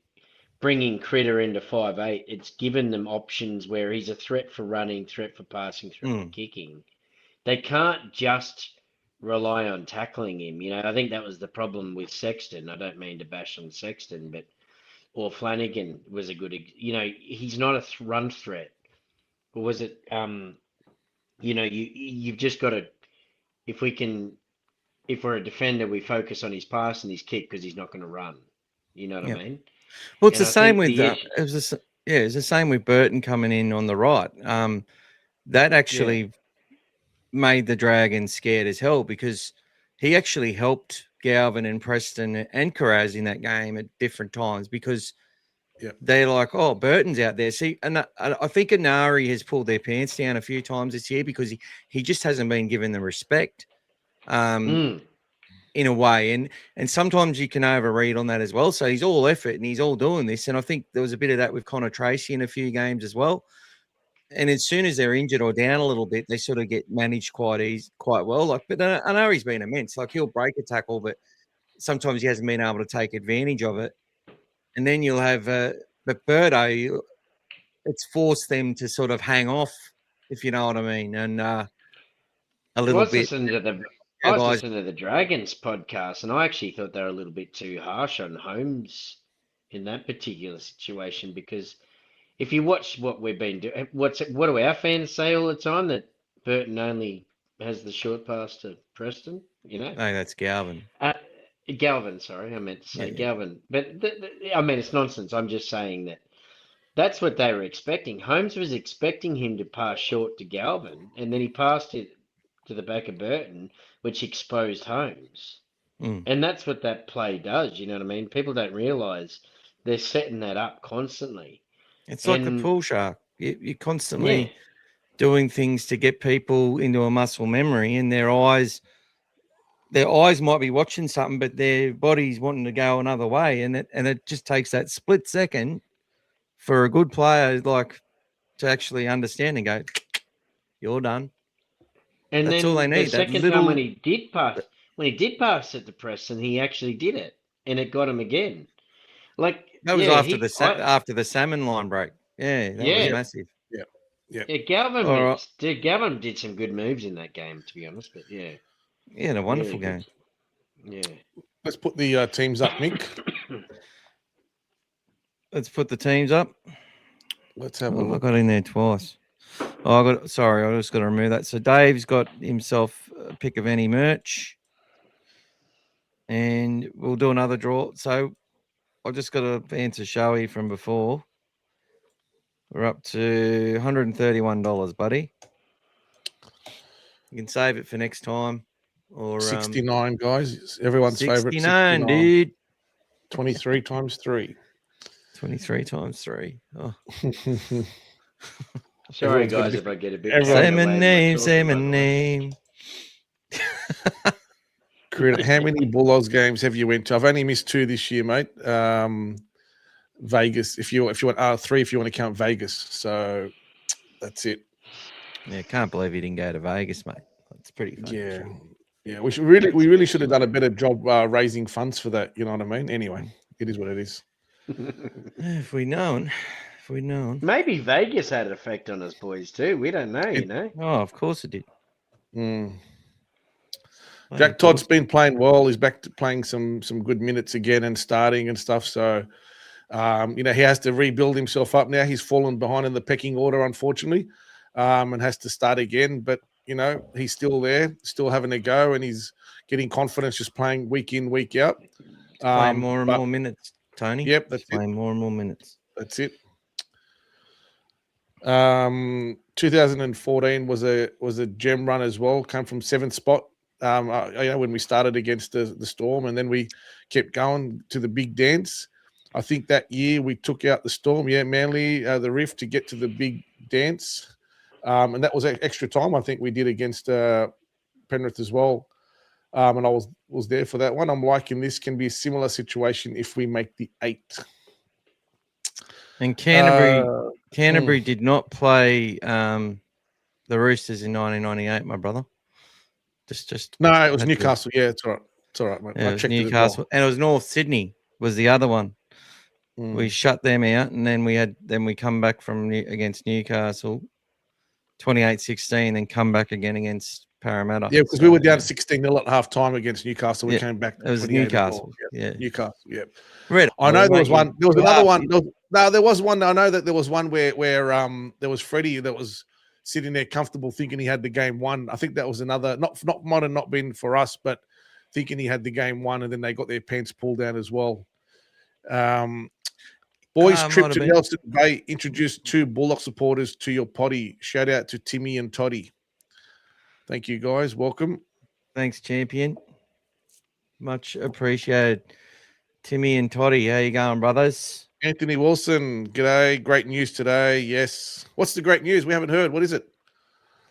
PRESTONMANIA, mania. There you go. We might even play the song. Snopsy, congrats. Congrats, old fella Dave. That's it, guys. That's it. The Bali Bomber, he's out there celebrating, doing all the good stuff out there. Well done, old fella. Oh, be nice, guys. He's an old fella. Old fella Dave.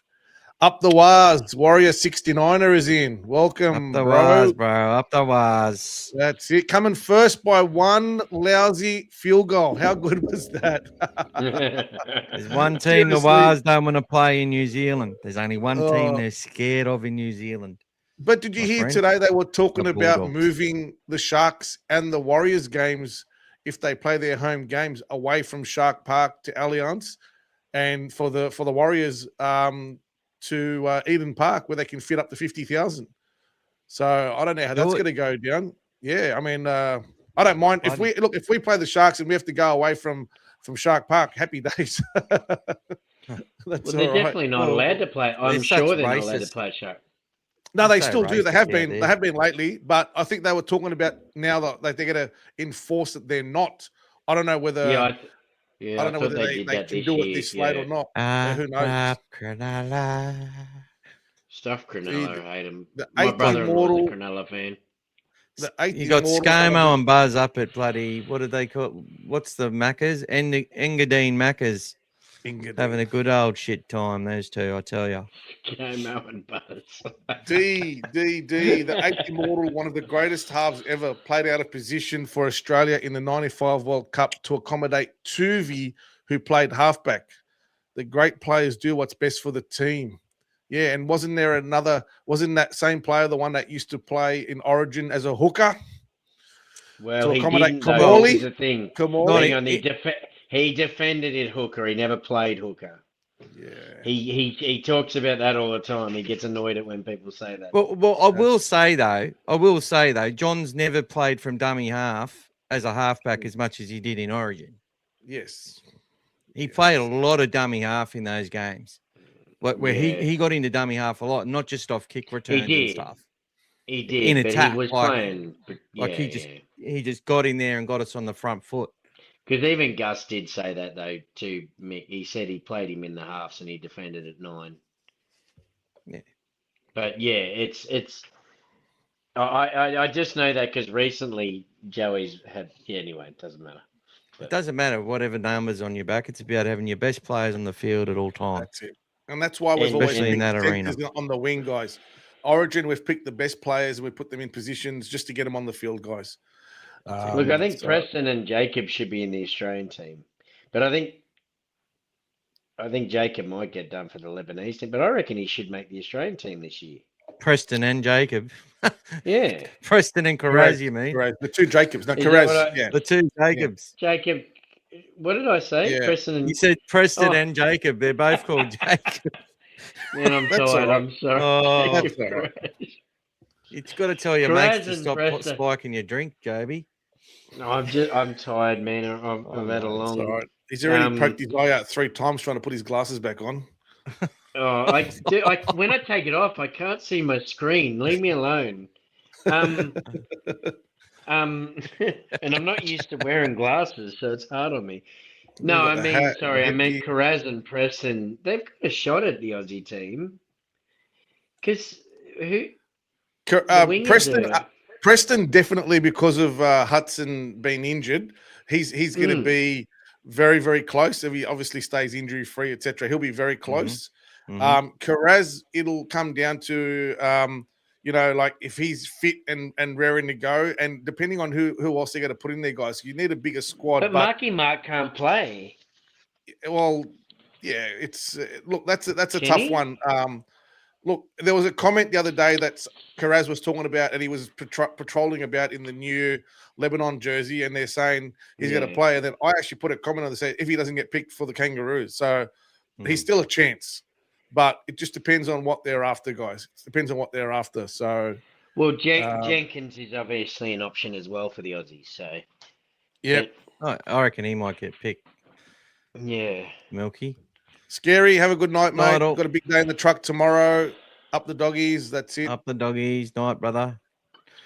Did you guys hear Kemp on Bloke in a Bar getting pissed off with Serraldo dropping Inari for Cherry? Oh my God! Why dropping and changing his side? He had no idea Inari was injured. Joby actually commented on it and just said, dudes, if you're going to make these comments, at least get your facts right, sort of thing. And Just pay And attention. I just said pay attention. Pay attention. But what I'll say about this chopping and changing thing, even Cody K, when he's talking to, it sounded like him, the one with the messed up fucking head. Looks like anyway, he looks like he got stuck in the canal on the way out. God,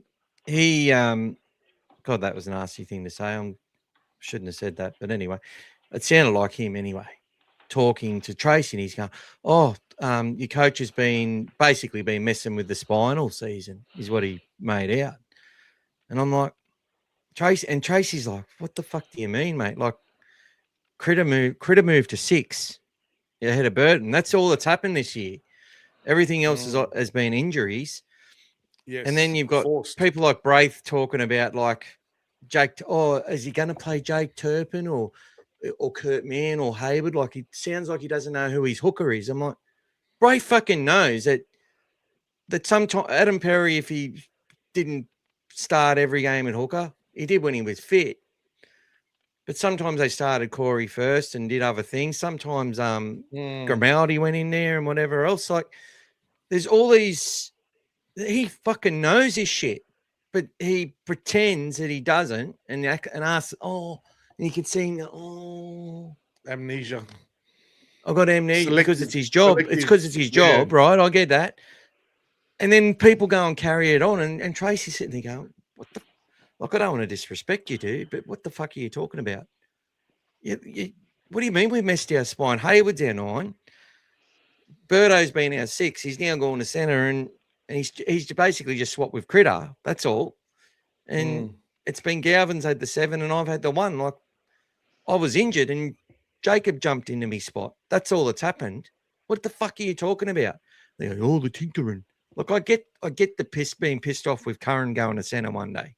I get people questioning that. Like, I'm sitting there going, God, you make it hard for us when we're defending. You have to do that. That one was hard to defend. The current in centre. That was. Well, it's that hard one to was defend, harder. but I back the coach to trust whoever he trusts. I'm not going to tell you who to trust, Joby. I'm not going to tell No. Gus who he should trust. But yeah, anyway. I still trust No, I agree with you, but it's just a lot harder. That one made it hard. They need to know their stuff, and you're 100% right, Showy. Look, blokes, they're generally pretty cool. They're pretty nice. They're not out there to create destruction with their media.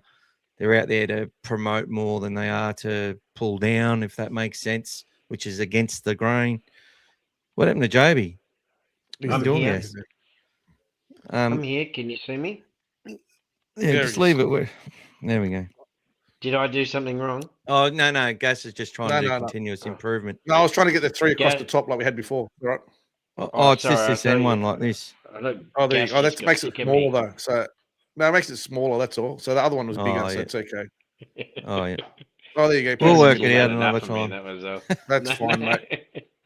Yeah, they need to That's do their fine. research. Night to you, Spider FX edits. Yes, The only this thing I'll message is say probably in half an defense- hour ago. I'll make sure to stay tuned. I'm sub, but I really got to go. No worries, champion. What an absolute bloody what an absolute gentleman. Well done, young fella. Is that the Tell new he's quite Spider-Man young. movie? Is that the head of the new Spider-Man movie? I haven't seen it yet. I think so. I've actually got a spider dog shirt for kids, Oh, spider dog shirt. which I'd probably get in a lot of trouble for. I went and saw the new Spider-Man movie. It was great. I loved it. There you go. Or maybe you can get your daughters a little spider dog shirt. Yeah, Tony's she made saying cash- the, Just to make mummy happy. Bloke in the bar need to do their Mm. research. That's right, mate. Yeah. Yeah, mate. I It's think hilarious. they're just Listen to the overwhelmed. experts that have no idea. You know what? They're just so eager to just start on the dogs that they just don't do a little bit of work. Hey, look who's in the house, Mike. Cool. G'day, Michael. Welcome, mate. Welcome. Hey, Michael, Sorry, Mike, how you guys. going? Had an event on, and Preston is staying. Woohoo! That's it, mate. That's it. Michael Brian, what do you got? Announced somewhere? He got announced somewhere on something. Maybe it was it The media. one of the yeah, podcasts? I'm pretty sure they did a shout out to him on something. not sure, mate. Yeah. I don't listen to many other podcasts, mate. Oh. The media, your halves aren't good enough. You need to change. Coach makes one unforced change. Media, why are you chopping and changing your team? That's right, Exactly. Brian. And They're the quick to players, get us- he shows no loyalty, and then drop this person. Give the guy a run. Give the guy a run. Like they just change every. And a team It's that fun. people write. What's the other one? Oh, these players are shit. They're no good. And then when How they much better is Salmon been playing with our forward packs actually dominating now? Well, it Like just he's shows getting on you. the front foot now. He's getting between those gaps now. Have you noticed? Like Yeah. Well, his post contact's been great all season.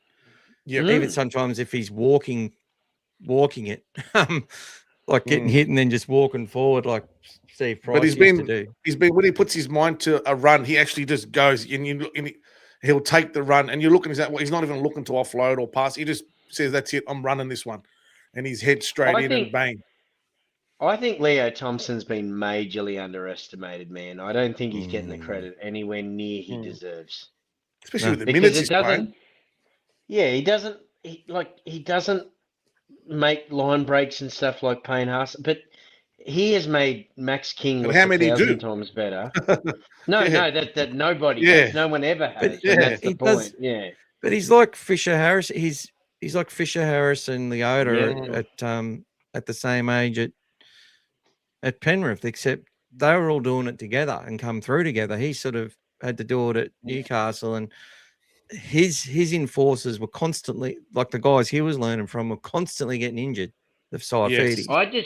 I don't think it's I mean, I know you guys talk about it, but I'm not on here very much, so I just wanted to, because the best half of footy I've seen Max King play was the first half in the first game last year when he played with Payne Haas and those guys in State of Origin. Now he's actually got to play with somebody it's making him look like a genuine State of Origin player, Max King. Like scoring tries. He's top three in the elite, mate. I've said he's top three And even through that period where we won 7 of 9, Yeah. I think he was arguably the best prop in the game at the time. Correct. Yeah. I think And James Fisher-Harris has played really well lately. He's back to his absolute best. and Props he's seem to fit. be late bloomers. They seem to be late bloomers as well. Like they play their best like now as they getting into their like some of them. 26, Yeah, 27. some of them are starting to really play now. But the two of them have been holding their own because they've allowed us to have a lot of games where we've only had 6 or 7 interchanges used because of the longer minutes. It gives us that luxury and that flexibility to keep something up our sleeve all the time. And that's for me straight off the back of what Leo's doing because Max has now got a partner in crime. He can go out there with, he can go as hard as he wants. And the biggest one for me, and I think I highlighted it in the Melbourne game, when they started to get that game tight, he brought them straight back on together early in the second half, didn't wait for the usual because he knows he needed that impetus, and they did the job. Put him straight back out there and bang. You know, we got that forward motion again and we played off the back of them and, you know, we should have hit 40 that day except for the goal kick. It's funny. It's funny. You sent me the photo of that when I was standing there and you didn't say anything to me. You and knew. on the, I actually, because we're like fucking twins. And I did a post on the Dogfather and it said, Leo Thompson and Max King about to come on and essentially take back control of the game. Something along those lines.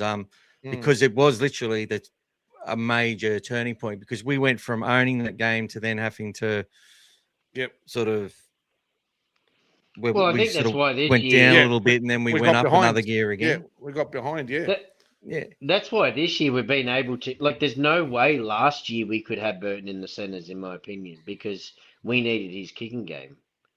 Whereas this year we haven't needed his kicking game. I mean, it's still helpful, but it's not to the extent because we've been making meters. But this is what we've been saying against the narrative all year. Like we said from the start of the year that we can't be a team that relies on that.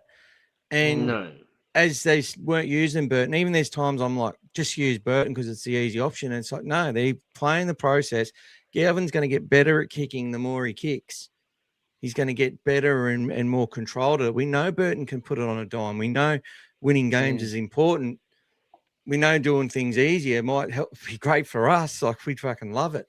But I think for the long-term development of what they're trying to do, it's all been important. And we said Leo Thompson coming, and I've been saying this since 2021. I've been saying the same fucking thing.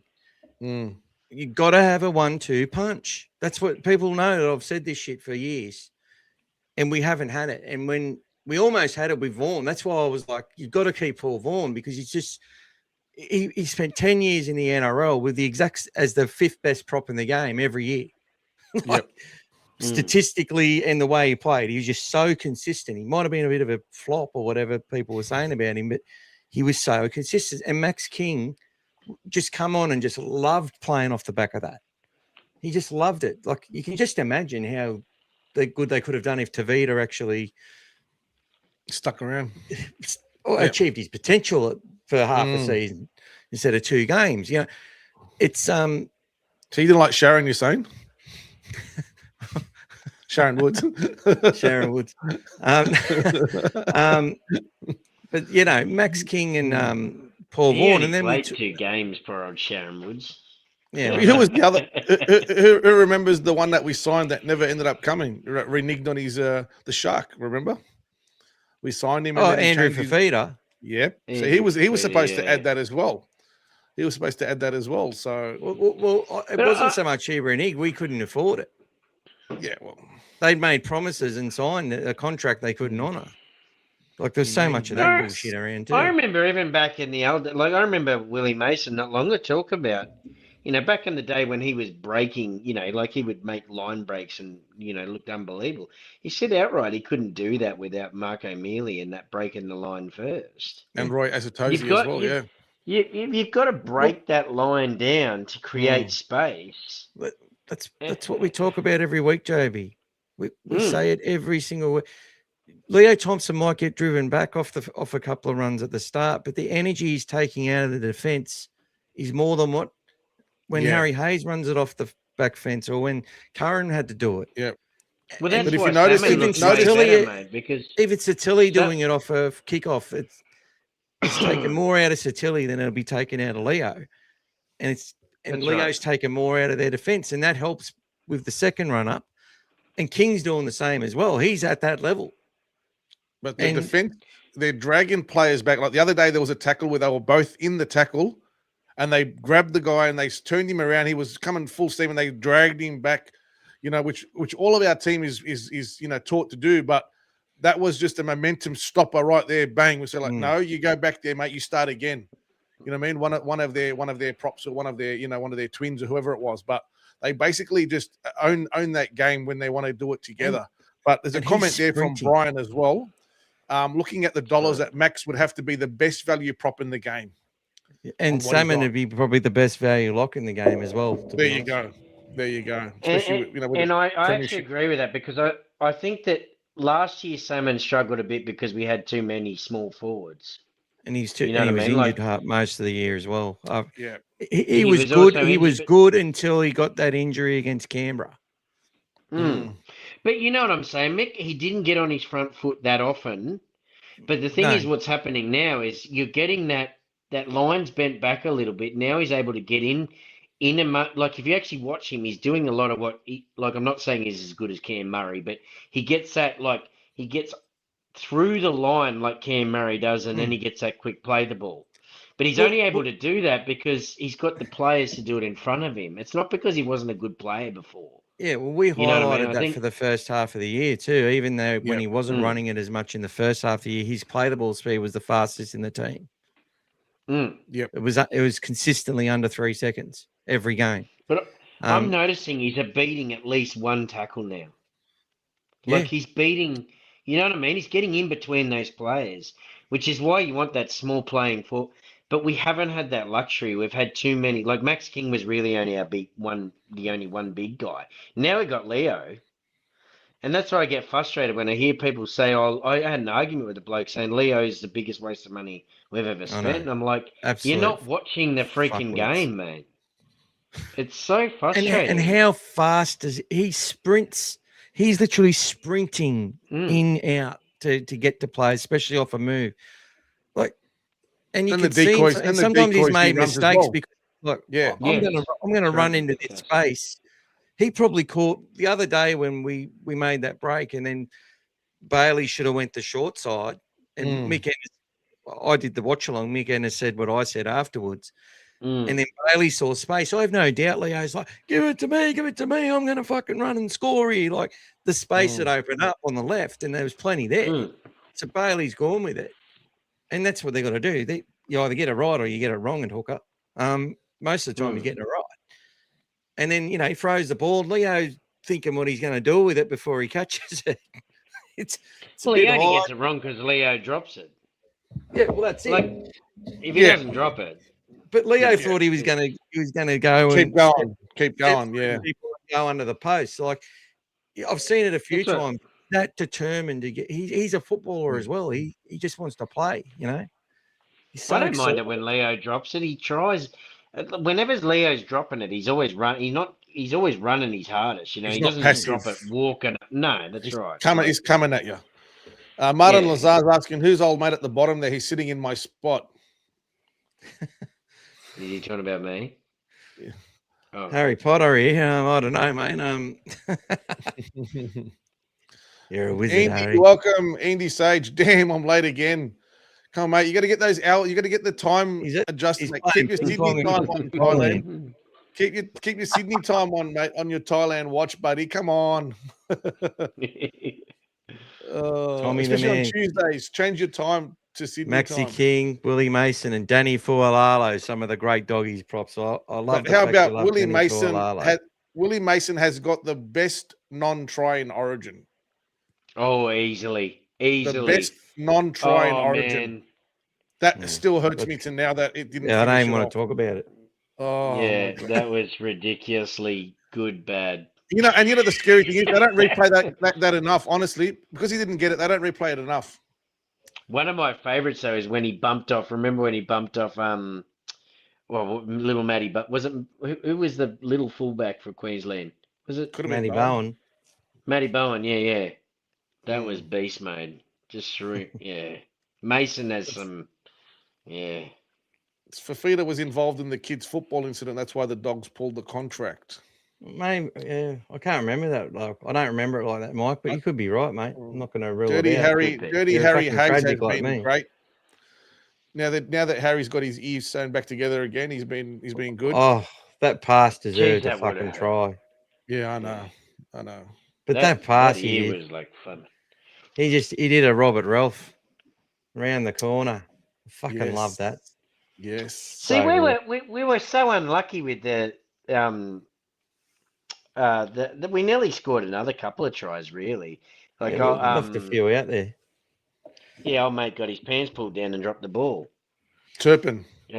Turpin, and also they see that for me was a bigger cheat than what happened with Burton. Burton at least had to spend 10 minutes off the field, but they held that up. We would have scored in that point in that last 20 100%. seconds.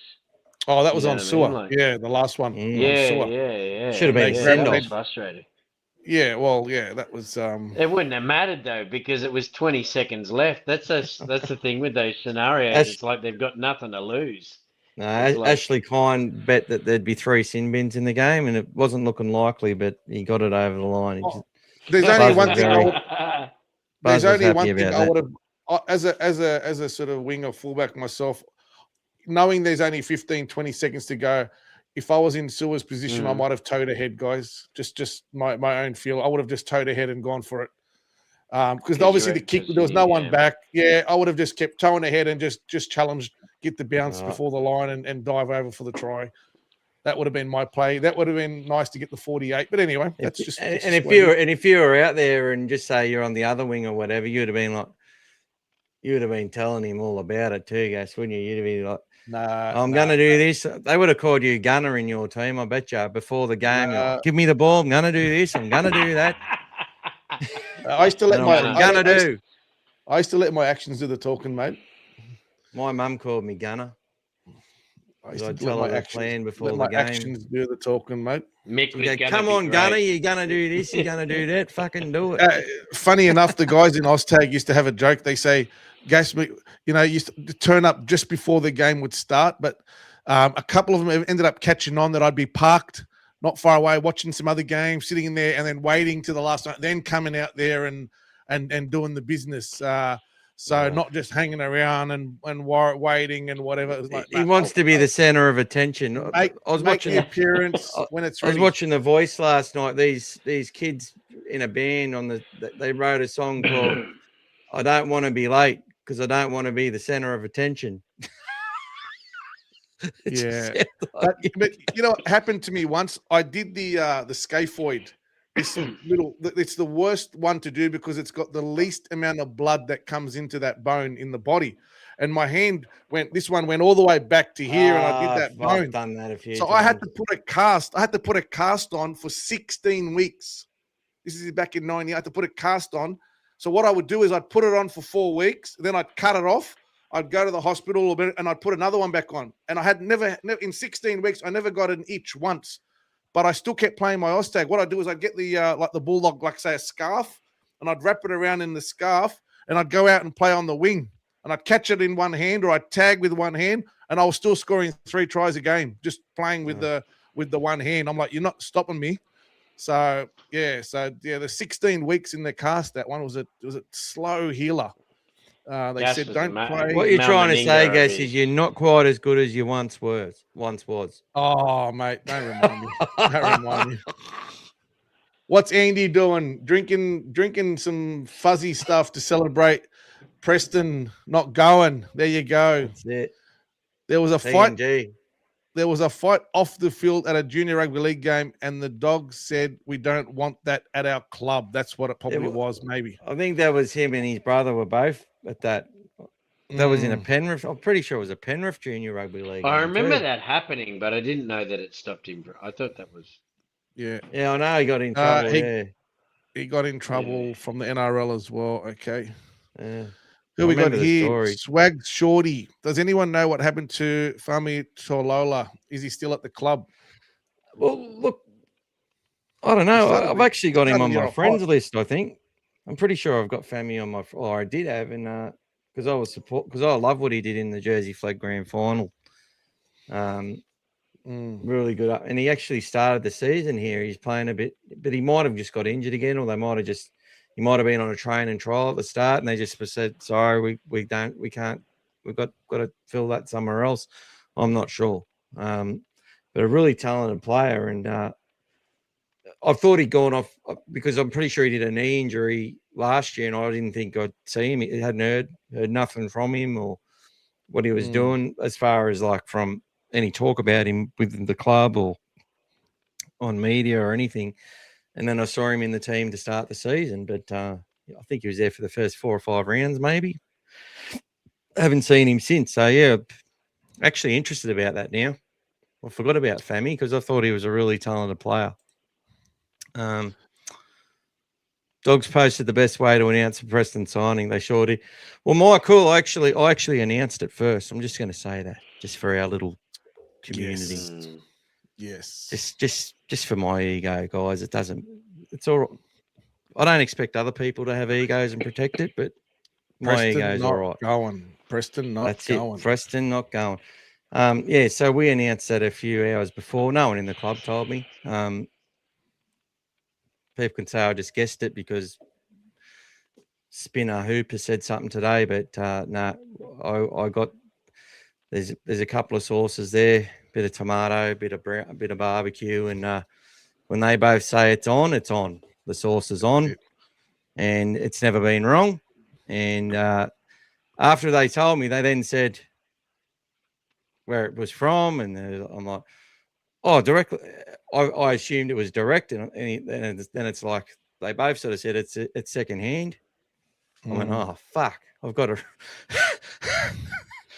And then, yeah. So to be fair, then Gas and us are there, like especially with the Underhill stuff. We're all there posting stuff about it. Gas is putting photos up here and there. The retracted story, we're in our element, giving it to all these wankers who are saying That's Preston's gone, Underhill's gone. That Tony Sarr, you saw him commenting there. Gas. Yep. He's remained pretty silent, hasn't he? He hasn't responded yet.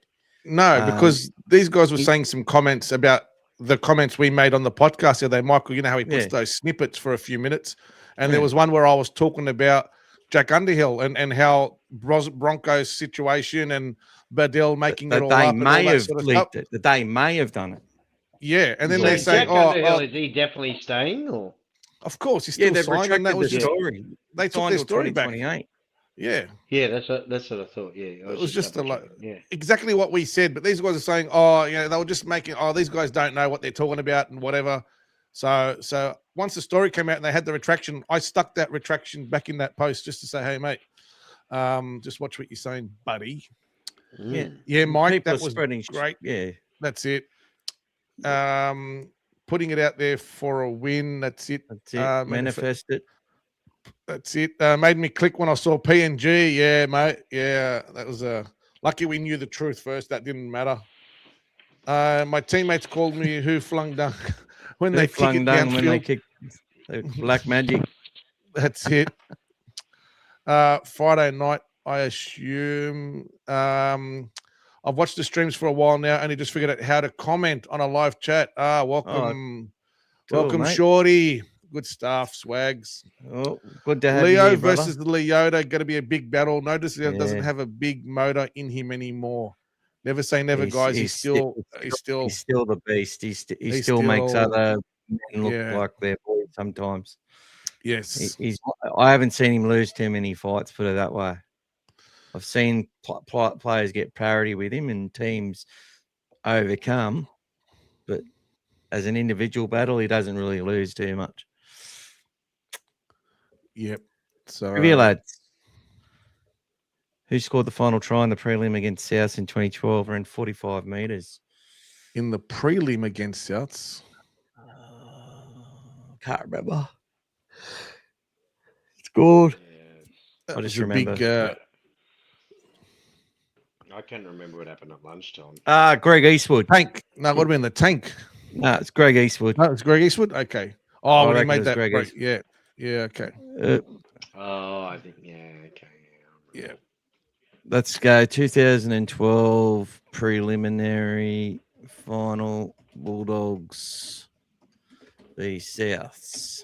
32-8 that game with I think Isaac Luke, the only try scorer for the Bunnies. We should have won that grand final. Yeah.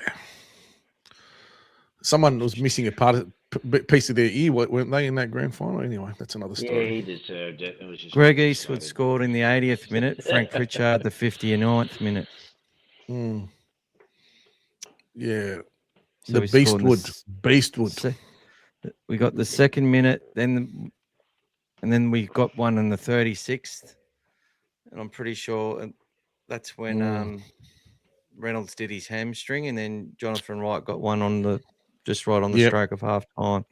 That's it. Maybe we were coming anyway. Christian Inu was kicking the goals that night. By the way, Gas, I'm still not going to the game this week so we can win. Also, Preston has scored 6 tries in 4 games against Penrith. You might as well get the stats up there, Mick. Have you got the team list up there, mate? I didn't even do it today, did I? Have you got that ready? Well, we've been asking for it for a while. We also love to be underdogs. And we got to believe in it, guys. Love the underdogs and love the Sutton this week, guys. We're only as good as our last game with Sutton, and we beat Melbourne. Noticed AJ has moved to bench 15 spot. That's it. Yeah, it's a bit hard to predict now the way they're doing it. Well, I think COVID had a bit to do with it last week, with Curran being one of the guys. We ended up being right the other day about Curran being one of the COVID affected players. But I think that AJ had been caged, hadn't played for being on the bench. You had to give him a start. He had to have a start. He had to just had to happen, and he definitely made up for lost time. Brian almost put his house on. Brian almost put his house on it when you told him to put your house on it today, if you had a house. Tommy the man. There's been some people who have backed the Bulldogs when everyone's saying they're going to get flogged, and we've sort of made them believe, and they've actually backed them and then told us about it. And John Bryan's been talking about our kick diffusals for a while, which has been letting us down. But last week we did excel in that area. I think we were about 75%. So that's it. We did well. All right, we'll rush through it quickly. So, look, our team is Anari Tuala's in for Jonathan Sewer. Everything else is the same. And on the bench, Jack Underhill's into that 6-man squad with Jakey Turpin moving to the 14 where Kurt Mann was. More at looking at the other guys, they've given Cooper Toy that recognition of the 23. Jed Reardon's there with Logan Spinks. The only player we got wrong is I had Alex Conti potentially getting a 23 jumper ahead of Cooper Toy. That's the only one we missed on our prediction. But and Jesse McLean on the extended bench. He's the kid coming to the Bulldogs, so it'd be good to have a look at him. That team that Penrith have named, to me, looks like there could be some changes. Yes. The players they've brought into that team, it just smells of changes to me. Well, in what they've respect? got to they probably need to rest. So, look, they've got Dylan Edwards, Thomas Jenkins, Isaac Tungo, Casey McLean, Brian Toto, Jack Cole, Nathan Cleary, Moses Leota, Freddie Lussick, Liam Henry, Isaiah Papali'i, Liam Martin, Lindsay Smith, Billy Scott, who's doing a good job, Scotty Scorenson, Luke Garner, and Billy Phillips, with Blaze Talangi and Jackson Edgar. Kalani Luolai going, Tom Arley and Jesse McLean. So what are you thinking, Gas? What are you thinking might happen? I just feel like they might, like I said earlier, I think they might do a partial resting of some players this week and next week, leading into the finals. I just feel like there's the bench that they've put on there this time, the reserves. I feel like he's left himself open to give a couple of players a rest. I don't know exactly what it is yet. I haven't drilled down on it, but I feel like that's what he's done. There's been a few players that he's got in there now that he's opened himself up to that. If they lose this week, does that give them... Sorry. Well, this has been the round they've normally done mass changes and mass restings, but they just probably don't want to play the Warriors in New Zealand. That would be on their mind, I'm sure. That's what So- I'm thinking. Like, what is the potential of them playing them in New Zealand?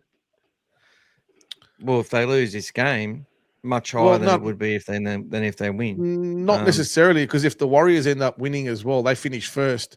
And if they end up finishing third, if they lose, then they would be playing the Roosters at home, like in Sydney at Allianz. Yeah, I know. So I know. yeah, so that's I that's think why they winning is feel their like is their best way of avoiding the Warriors. Although it might run them right into them as well. Yeah. Well, I mean, at away, Away. they agree, lose a game, they're a yeah. much better chance of. Yeah. Because I'd expect the Roosters to win the next two games, and although Well, they've they've got got a a- worse Warriors again. have got a big game. Warriors have got a big game, a big test this week as well. So that's not going to be Yeah. guaranteed. Exactly. I personally don't. I think Penrith Against are the confident Knights. that they'll beat anybody anywhere, though. To be fair to them, I don't think they'll be worried about playing anybody. They're definitely Um, not the Penrith of the first Yeah. 5 weeks of the comp. That's what I think.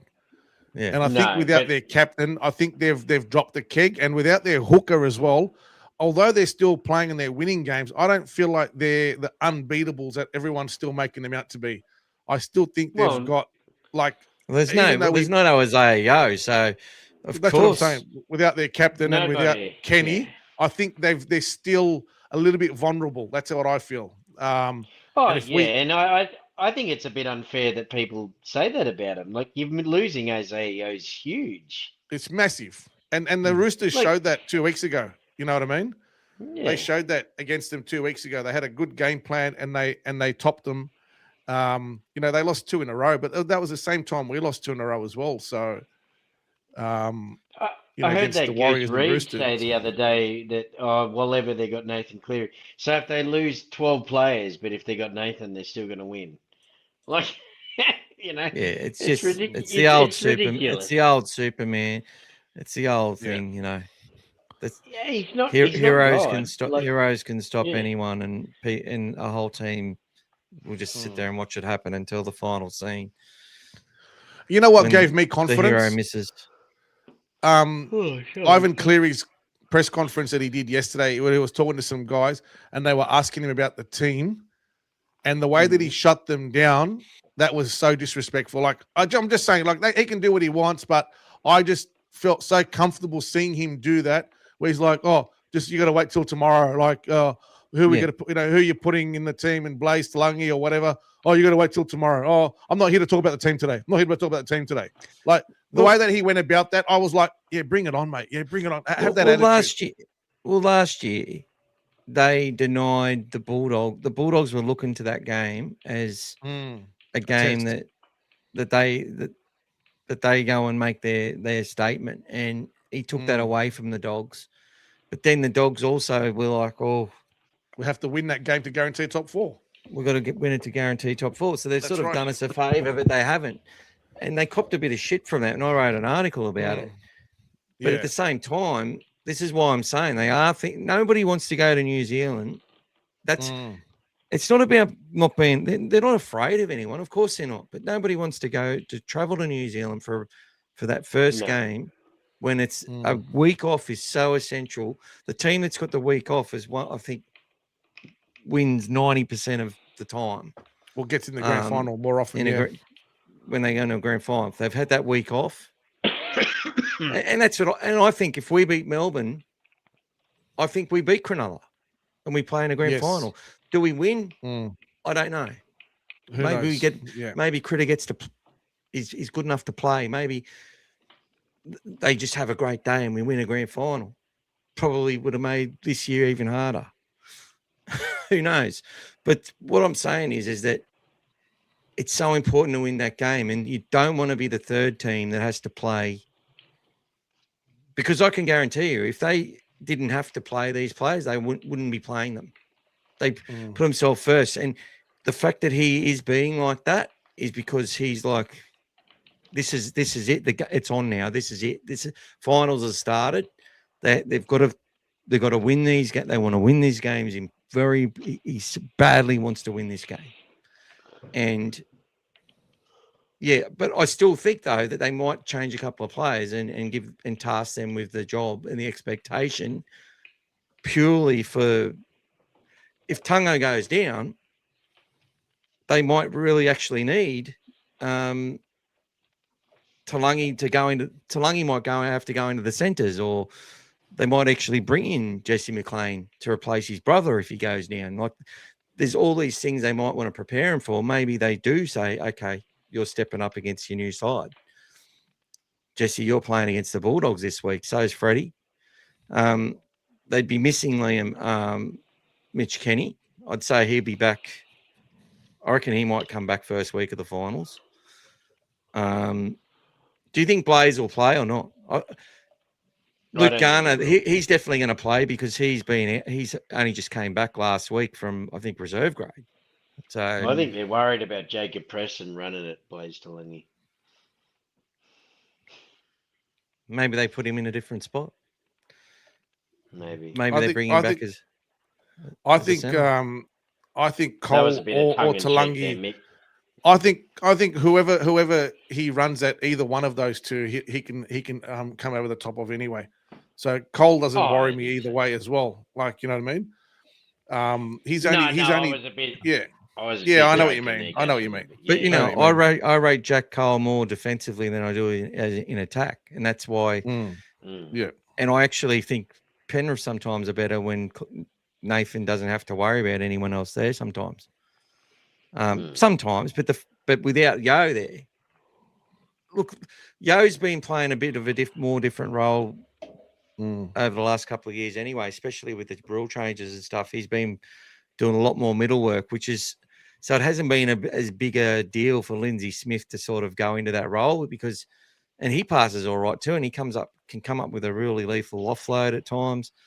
I think Liam Martin, when he played against us he sort of played against us in that first game off some injuries and stuff, and he wasn't right. And he sort of let him down a little bit in that game. So I reckon you're going to see him absolutely mental on Friday night. I think you're going to see a mental Liam Martin. I think he'll play. Isaiah Papali he's looking a little bit weary and worn. I think he might get a break. Liam Henry's been doing a lot more than he'd ever had to have done before as a prop. He's been playing much longer minutes and starting. Leota's just going to do what he does. He'll step up. You know what you're going to get from him. Freddie's come in and he's coming to the Dogs. He'll love nothing more than to impress. Yep. Prove I'm better than Bailey. Not that So look, I think there's definitely got weaknesses there, but I think that's what makes them more dangerous in a way. There's a lot of people who are talking about the Dogs and going to give the Dogs a real red hot crack of beating Penrith because essentially we've got more on the line. But I think this is I said last year, this is actually going to become the biggest derby over time. This will evolve to be the biggest game in Sydney within the next 10 years. I reckon this will be the number one game that everyone will want to talk about in Sydney. I reckon it'll surpass Bulldogs Parramatta. I reckon it'll surpass the Anzac Day game. People can say I'm fucking full of shit and that I'm wrong. I don't care.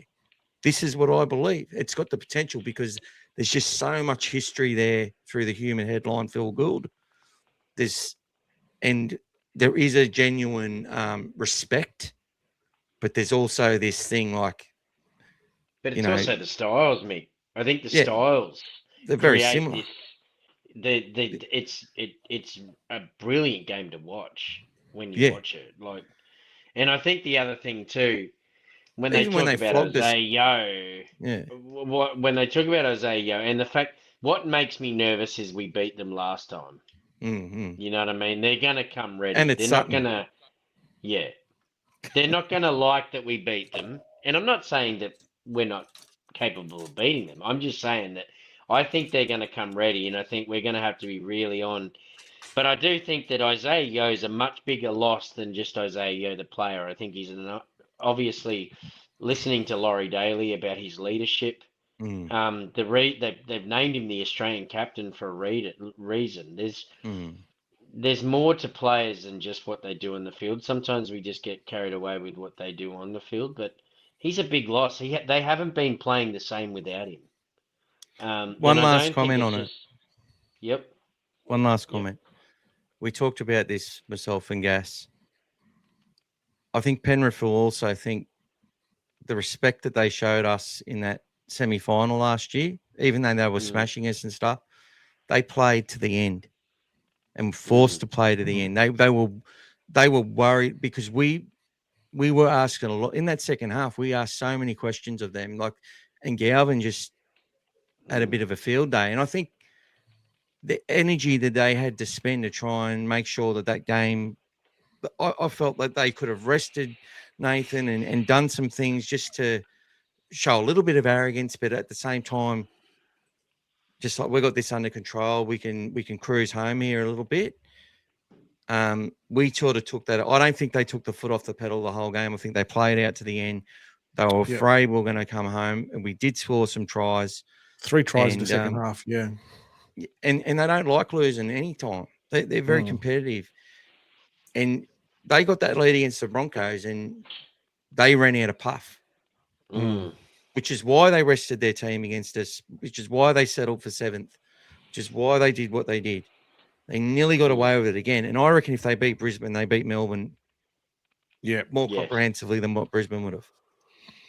But anyway, I'll never know. But that's just what I've dreamt of.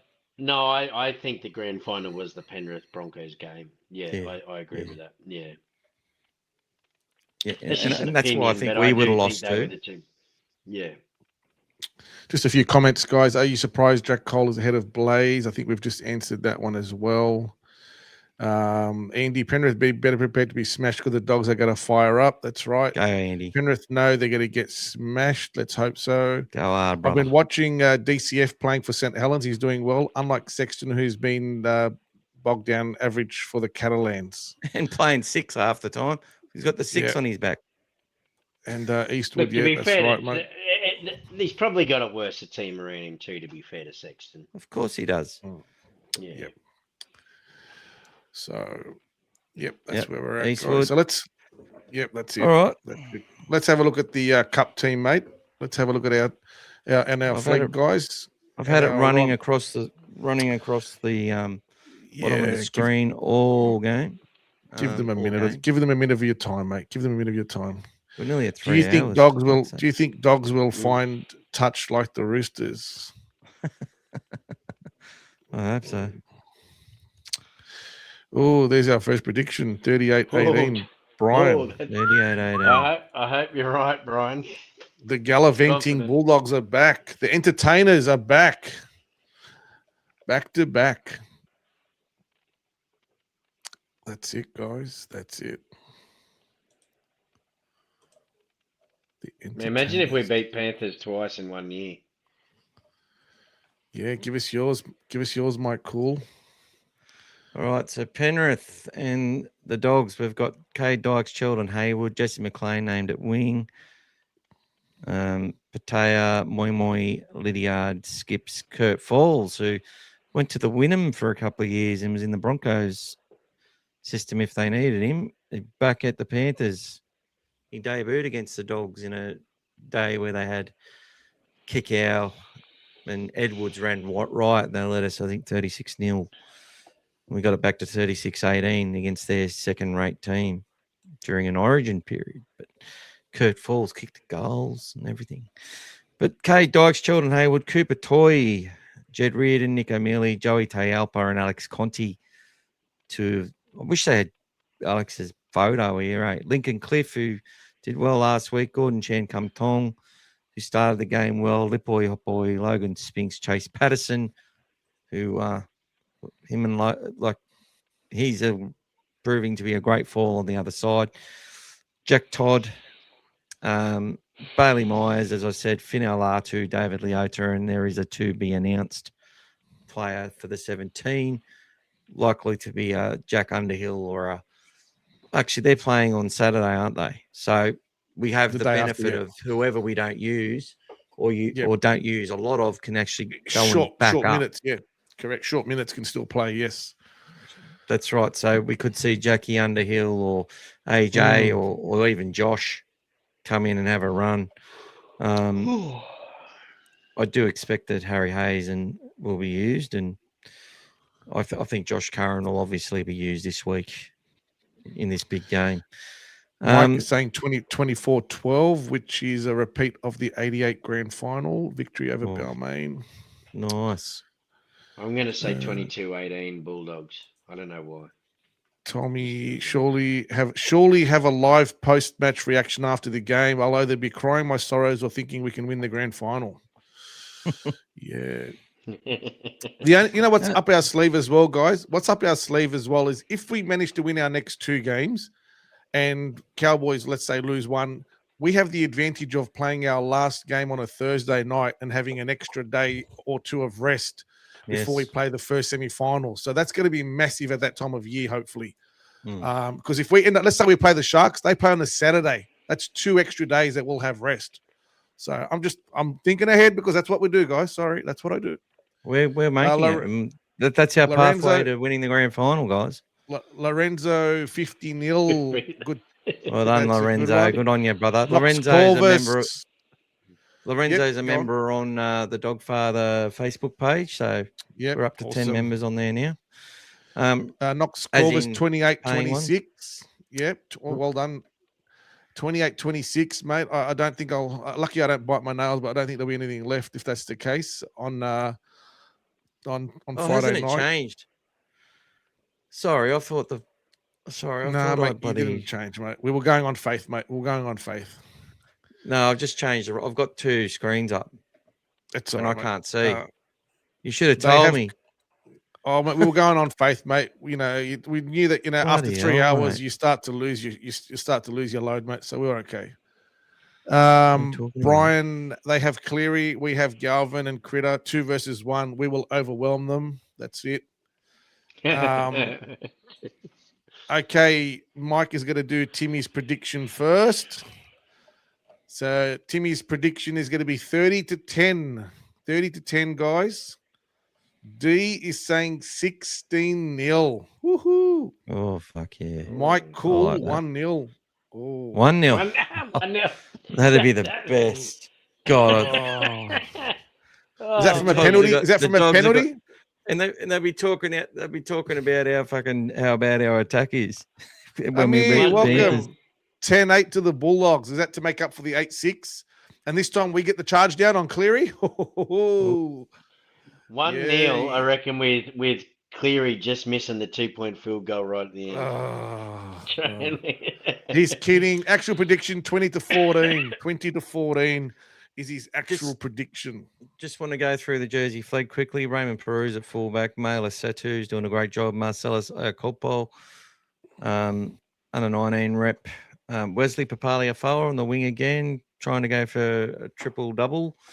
Latrell Fing, Bronson Rubin, Tristan Burns, Cohen Patterson back to flag. Fine Farley, good player. Sasai Latini's been in and out of going back from flag to New South Wales Cup.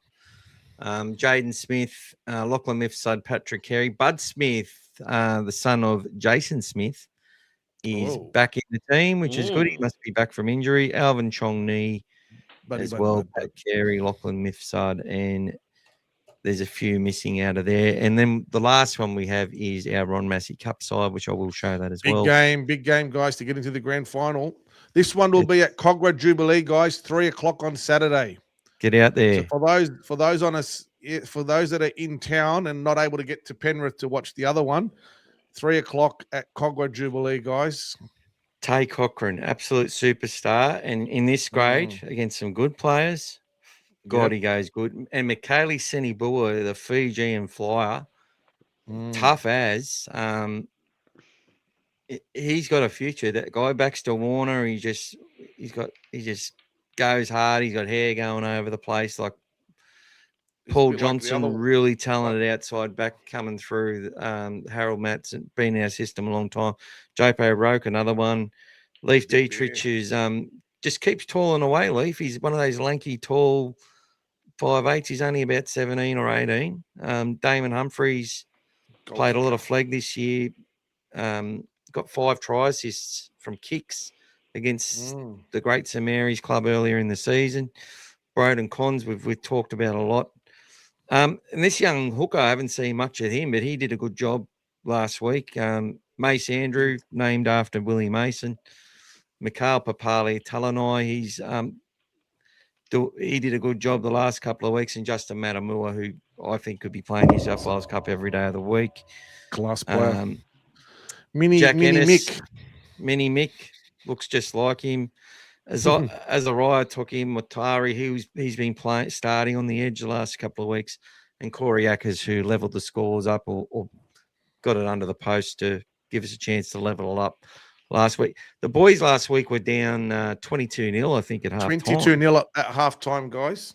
Yeah. And ran all over the top of them in the second half to It put was themselves beautiful. back in it.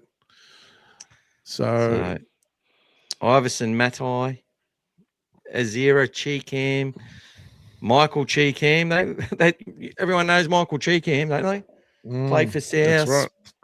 Did he play for the Dogs? Scored a try, guys, in Golden Point, a blockbusting try in a Golden Point to win the game once. So Was it for Wests or South? yeah, big moment. Played for West. I think he's played for 3 or 4 clubs. Yes. That's what I mean. Like you've got absolute seasoned rugby league players who are tough, running roughshod over, and these kids are like all under 20, most of them. Doing a great job. And that's the depth we've got, guys. So who's my prediction? The Bulldogs 24, Penrith 8 is my prediction. Adrian Barnes, 16-14 to the mighty Bulldogs. Go away, Mike. I can't heal the 1-0. No, he's corrected it. It's okay. Low scoring, won't be much in it. Going to be a dogfight. Brian, if that happens, I'll age 50 years from the stress. 1-0 and we kick a field goal in the first minute. Gus won't be happy with the first half field goal. Yep. Then Penrith do a field goal before half time. Then we kick a 2-point field goal in the 89th minute in Golden Point. Sutton Sinbin Bingo. What's your pick? Oh no, don't start that, please. We don't want to do that one. To win this game over the Riff is huge, not only for our belief, it also puts so much pressure on the Cowboys and Souths. Their opponents all of a sudden be like a top 4 team. That's what pressure does. Yeah, because every time you play someone, you're like, you know what? We want to beat them to knock them out. That's what our job is, you know? Like, to give you an example, look at the useless game this week between Brisbane and Melbourne. Useless. When I say useless, they're trialing a new rule this week, guys. They're trialing a new rule. They're allowing the team that, you know, has a try scored against them to choose whether they want to kick off or receive. So this is something they spoke about in the off season. So it's something so that's a useless game. There's no impact on the finals, which is why they've started it this week, guys.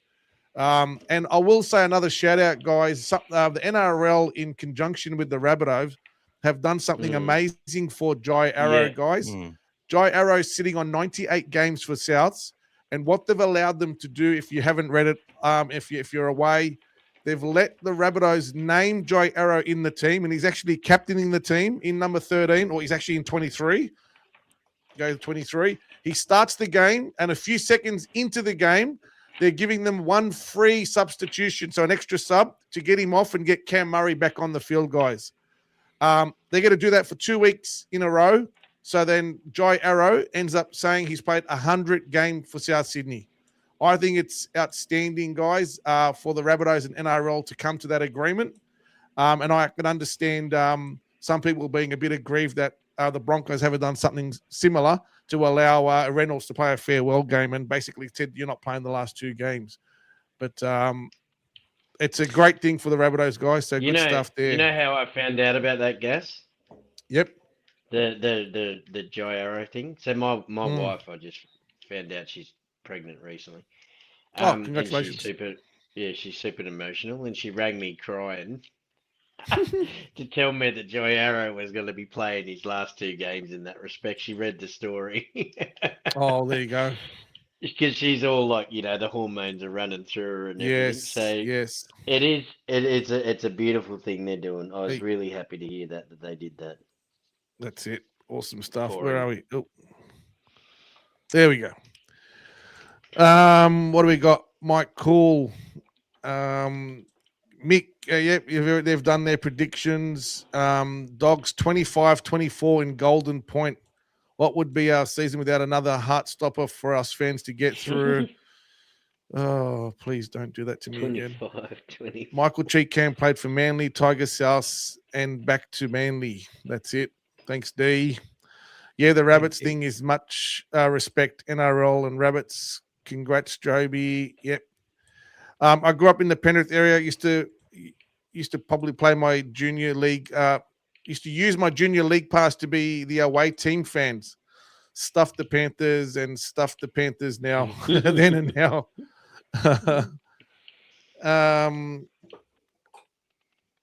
G'day, Holly Barnes. How are you? Hey, are you? hello, everyone. Welcome. Look, guys, I'm just sharing this on the Dogfather page. I've shared it to quite a few groups as well. So, celebration of life of our All Things Bulldogs brother Tim Gray will be held on Friday. If you cannot make it, feel free to tune into the live stream. Rest in peace, Tim. Timmy, 5th of April 1989, died on the 13th of August 2026. So you can click on that link and watch the and watch the live stream of the service there. And it's not. It says Timmy Mark Gray funeral service, but it is actually a celebration of life. They want to be have that all things positive approach. Wearing the blue and white, celebrating our great brother Tim. Cogra Jubilee, Brian. Sorry. Cogra Jubilee, mate, for the Ron Massey. So hopefully see you all there. There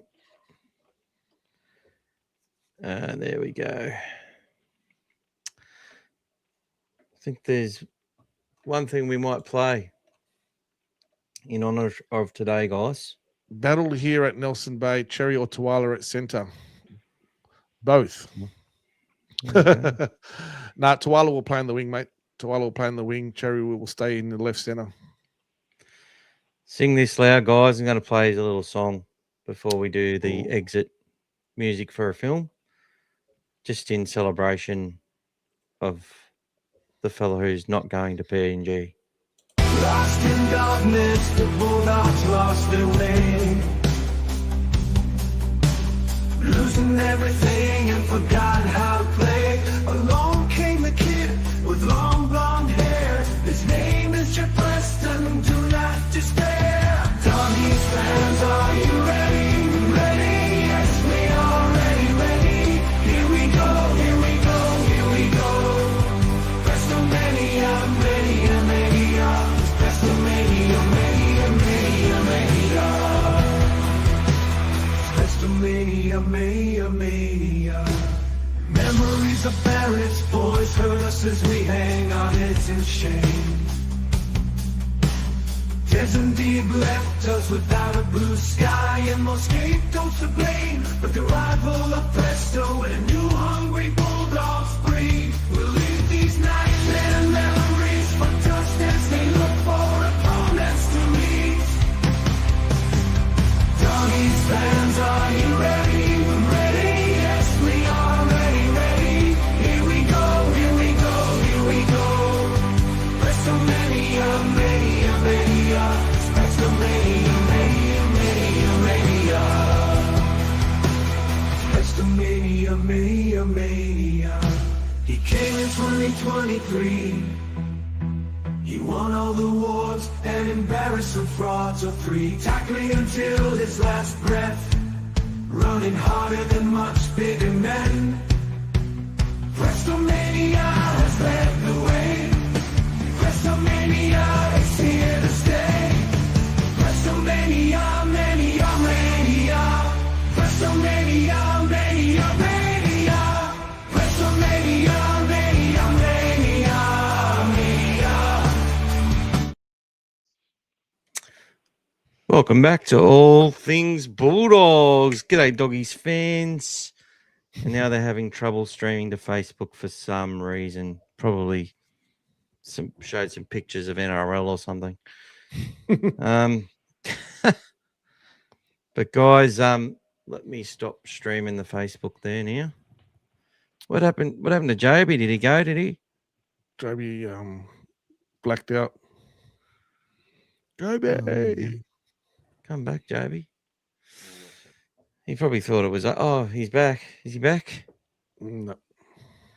All right, we'll put him there. We'll put him underneath us, see like this. There we go. All right, guys. So we're nearly You done. guys can hear me, but my sound's gone. I can hear you, Joeby. Can't we hear me? just can't see you, mate. Your camera is black. Sorry, Joeby. Anyway, guys. There we Oh, go, there he's you back. go. Can you hear us? You can't hear us. See no evil, hear no evil. He's either got one or the other. It's all good. That's all right. Big thank you to Joeby tonight. Big thank you to everyone who's watched us for the last 3 hours and 10 minutes. It was a big night. Got through a lot.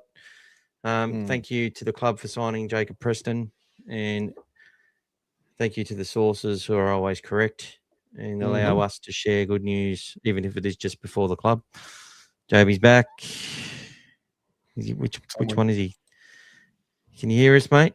Yeah, mate. Yeah, sorry. Just got to remove your other self. For some reason. You're all right, I mate. don't know. It's up. Kick from the. I'm going to kick your other one off. Sorry, mate. I don't know what happened then. Don't be sorry. We're saying goodbye anyway. And a big thank you to you for tonight. You did a great job. Thank you. Thanks, man. Sorry, I cut you off about 74 times. People will be telling me, why'd you cut Joeby off? He's making more sense than you ever do. No, it's okay. It's all right. Gas is used to it. As you know, Joeby, don't encourage him. this is It's my hard. There's three of us, and we all want to talk. So it's my house and your guests. No, but oh, sorry, guys. Gas has just been cut off the. Thank you, mate. That's all right. Everyone's saying thanks to Joeby. We'll do our normal outro as well, guys. Although I might give him a few verses, mate. Mike is asking for a few verses of PRESTONMANIA from you, mate. Tell him that From Timmy me? would be asking for it too, mate. Come on. You love singing, mate. He loves his tunes, man. Well, I'll tell you what, if you start listening to PRESTONMANIA, just listen to it once or twice a day for a few days. It will get stuck in your head. Just like Frankie Valli in the Four Seasons. Oh, what a night. You know, Fake Plastic Trees by Radiohead. That tends to stay there. The exact same part of the song just goes over and over, you know, all these types of things. And All Things Bulldogs theme song is pretty good at that too. I think you guys know the song off by heart by now. There you go. Lorenzo Doggies can't wait for fans, Friday are you night. ready? Yes, you are ready. I like to sing with a bit more from the heart, a bit more, you know. Yeah. A bit more. Tony, tell him how to sing with the chords, man. The Yeah, chords. shall we? Yeah. Play the song for fuck's sake, Maddie's saying. Love you too, brother. Love you too. Guess what is that? Yeah. What is that? I don't know how to say it. The whole Chord. thing mean. Chord. It's like it's almost like take this. It's like take this. How- like take How that, are we you know, actually supposed to say your name too, Gas? Yeah. There's a Not- way of saying that. you're saying Gassan in English, but it's Rassan. You got Rassan. Oh, man. Yeah, see? I feel like I need to bloody drink some milk and Yeah. cough. Otherwise, mate, just stick to Gas I'm- 23, mate. That'll solve it for you. Oh, I'm so bad Son. at other languages. I'm terrible. I struggle with my own, to be honest. Hobie. Hobby. Go the dogs. Hobie. She came in 2023. All right, play the Yeah. outro. All the Go the awards and doggies. Let's embarrassment go. fraud for free. Tackle Let's him till go. his last breath. running's harder than much bigger men.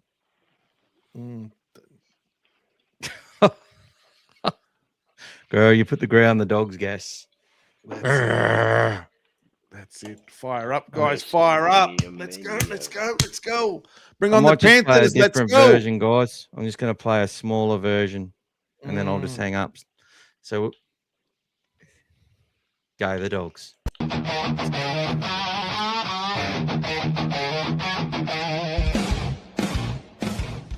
Welcome back, you beautiful blue and white blooded legends, to the greatest podcast. Sorry, guys. False alarm.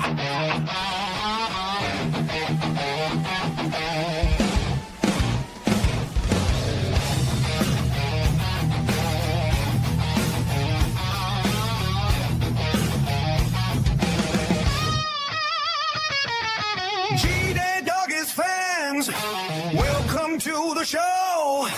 All things Bulldogs. Here we go, here we go. Yeah. Here we go.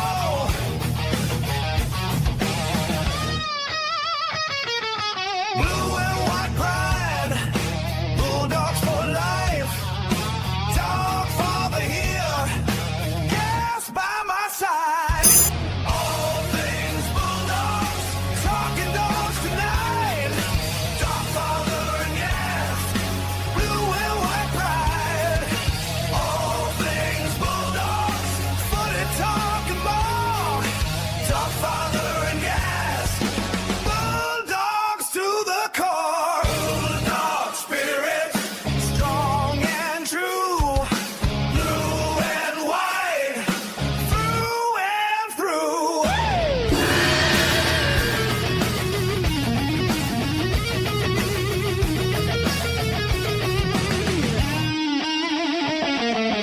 G-Day Doggies fans, welcome to the show. All things Bulldogs. Here we go, here we go. Hey.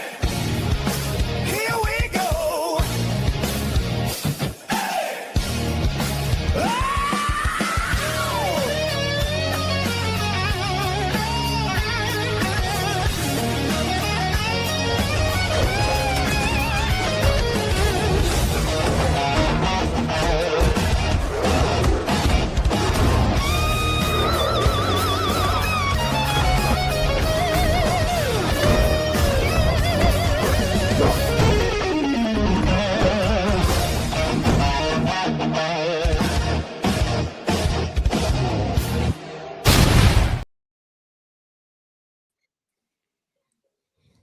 See you, Timmy. We're still here.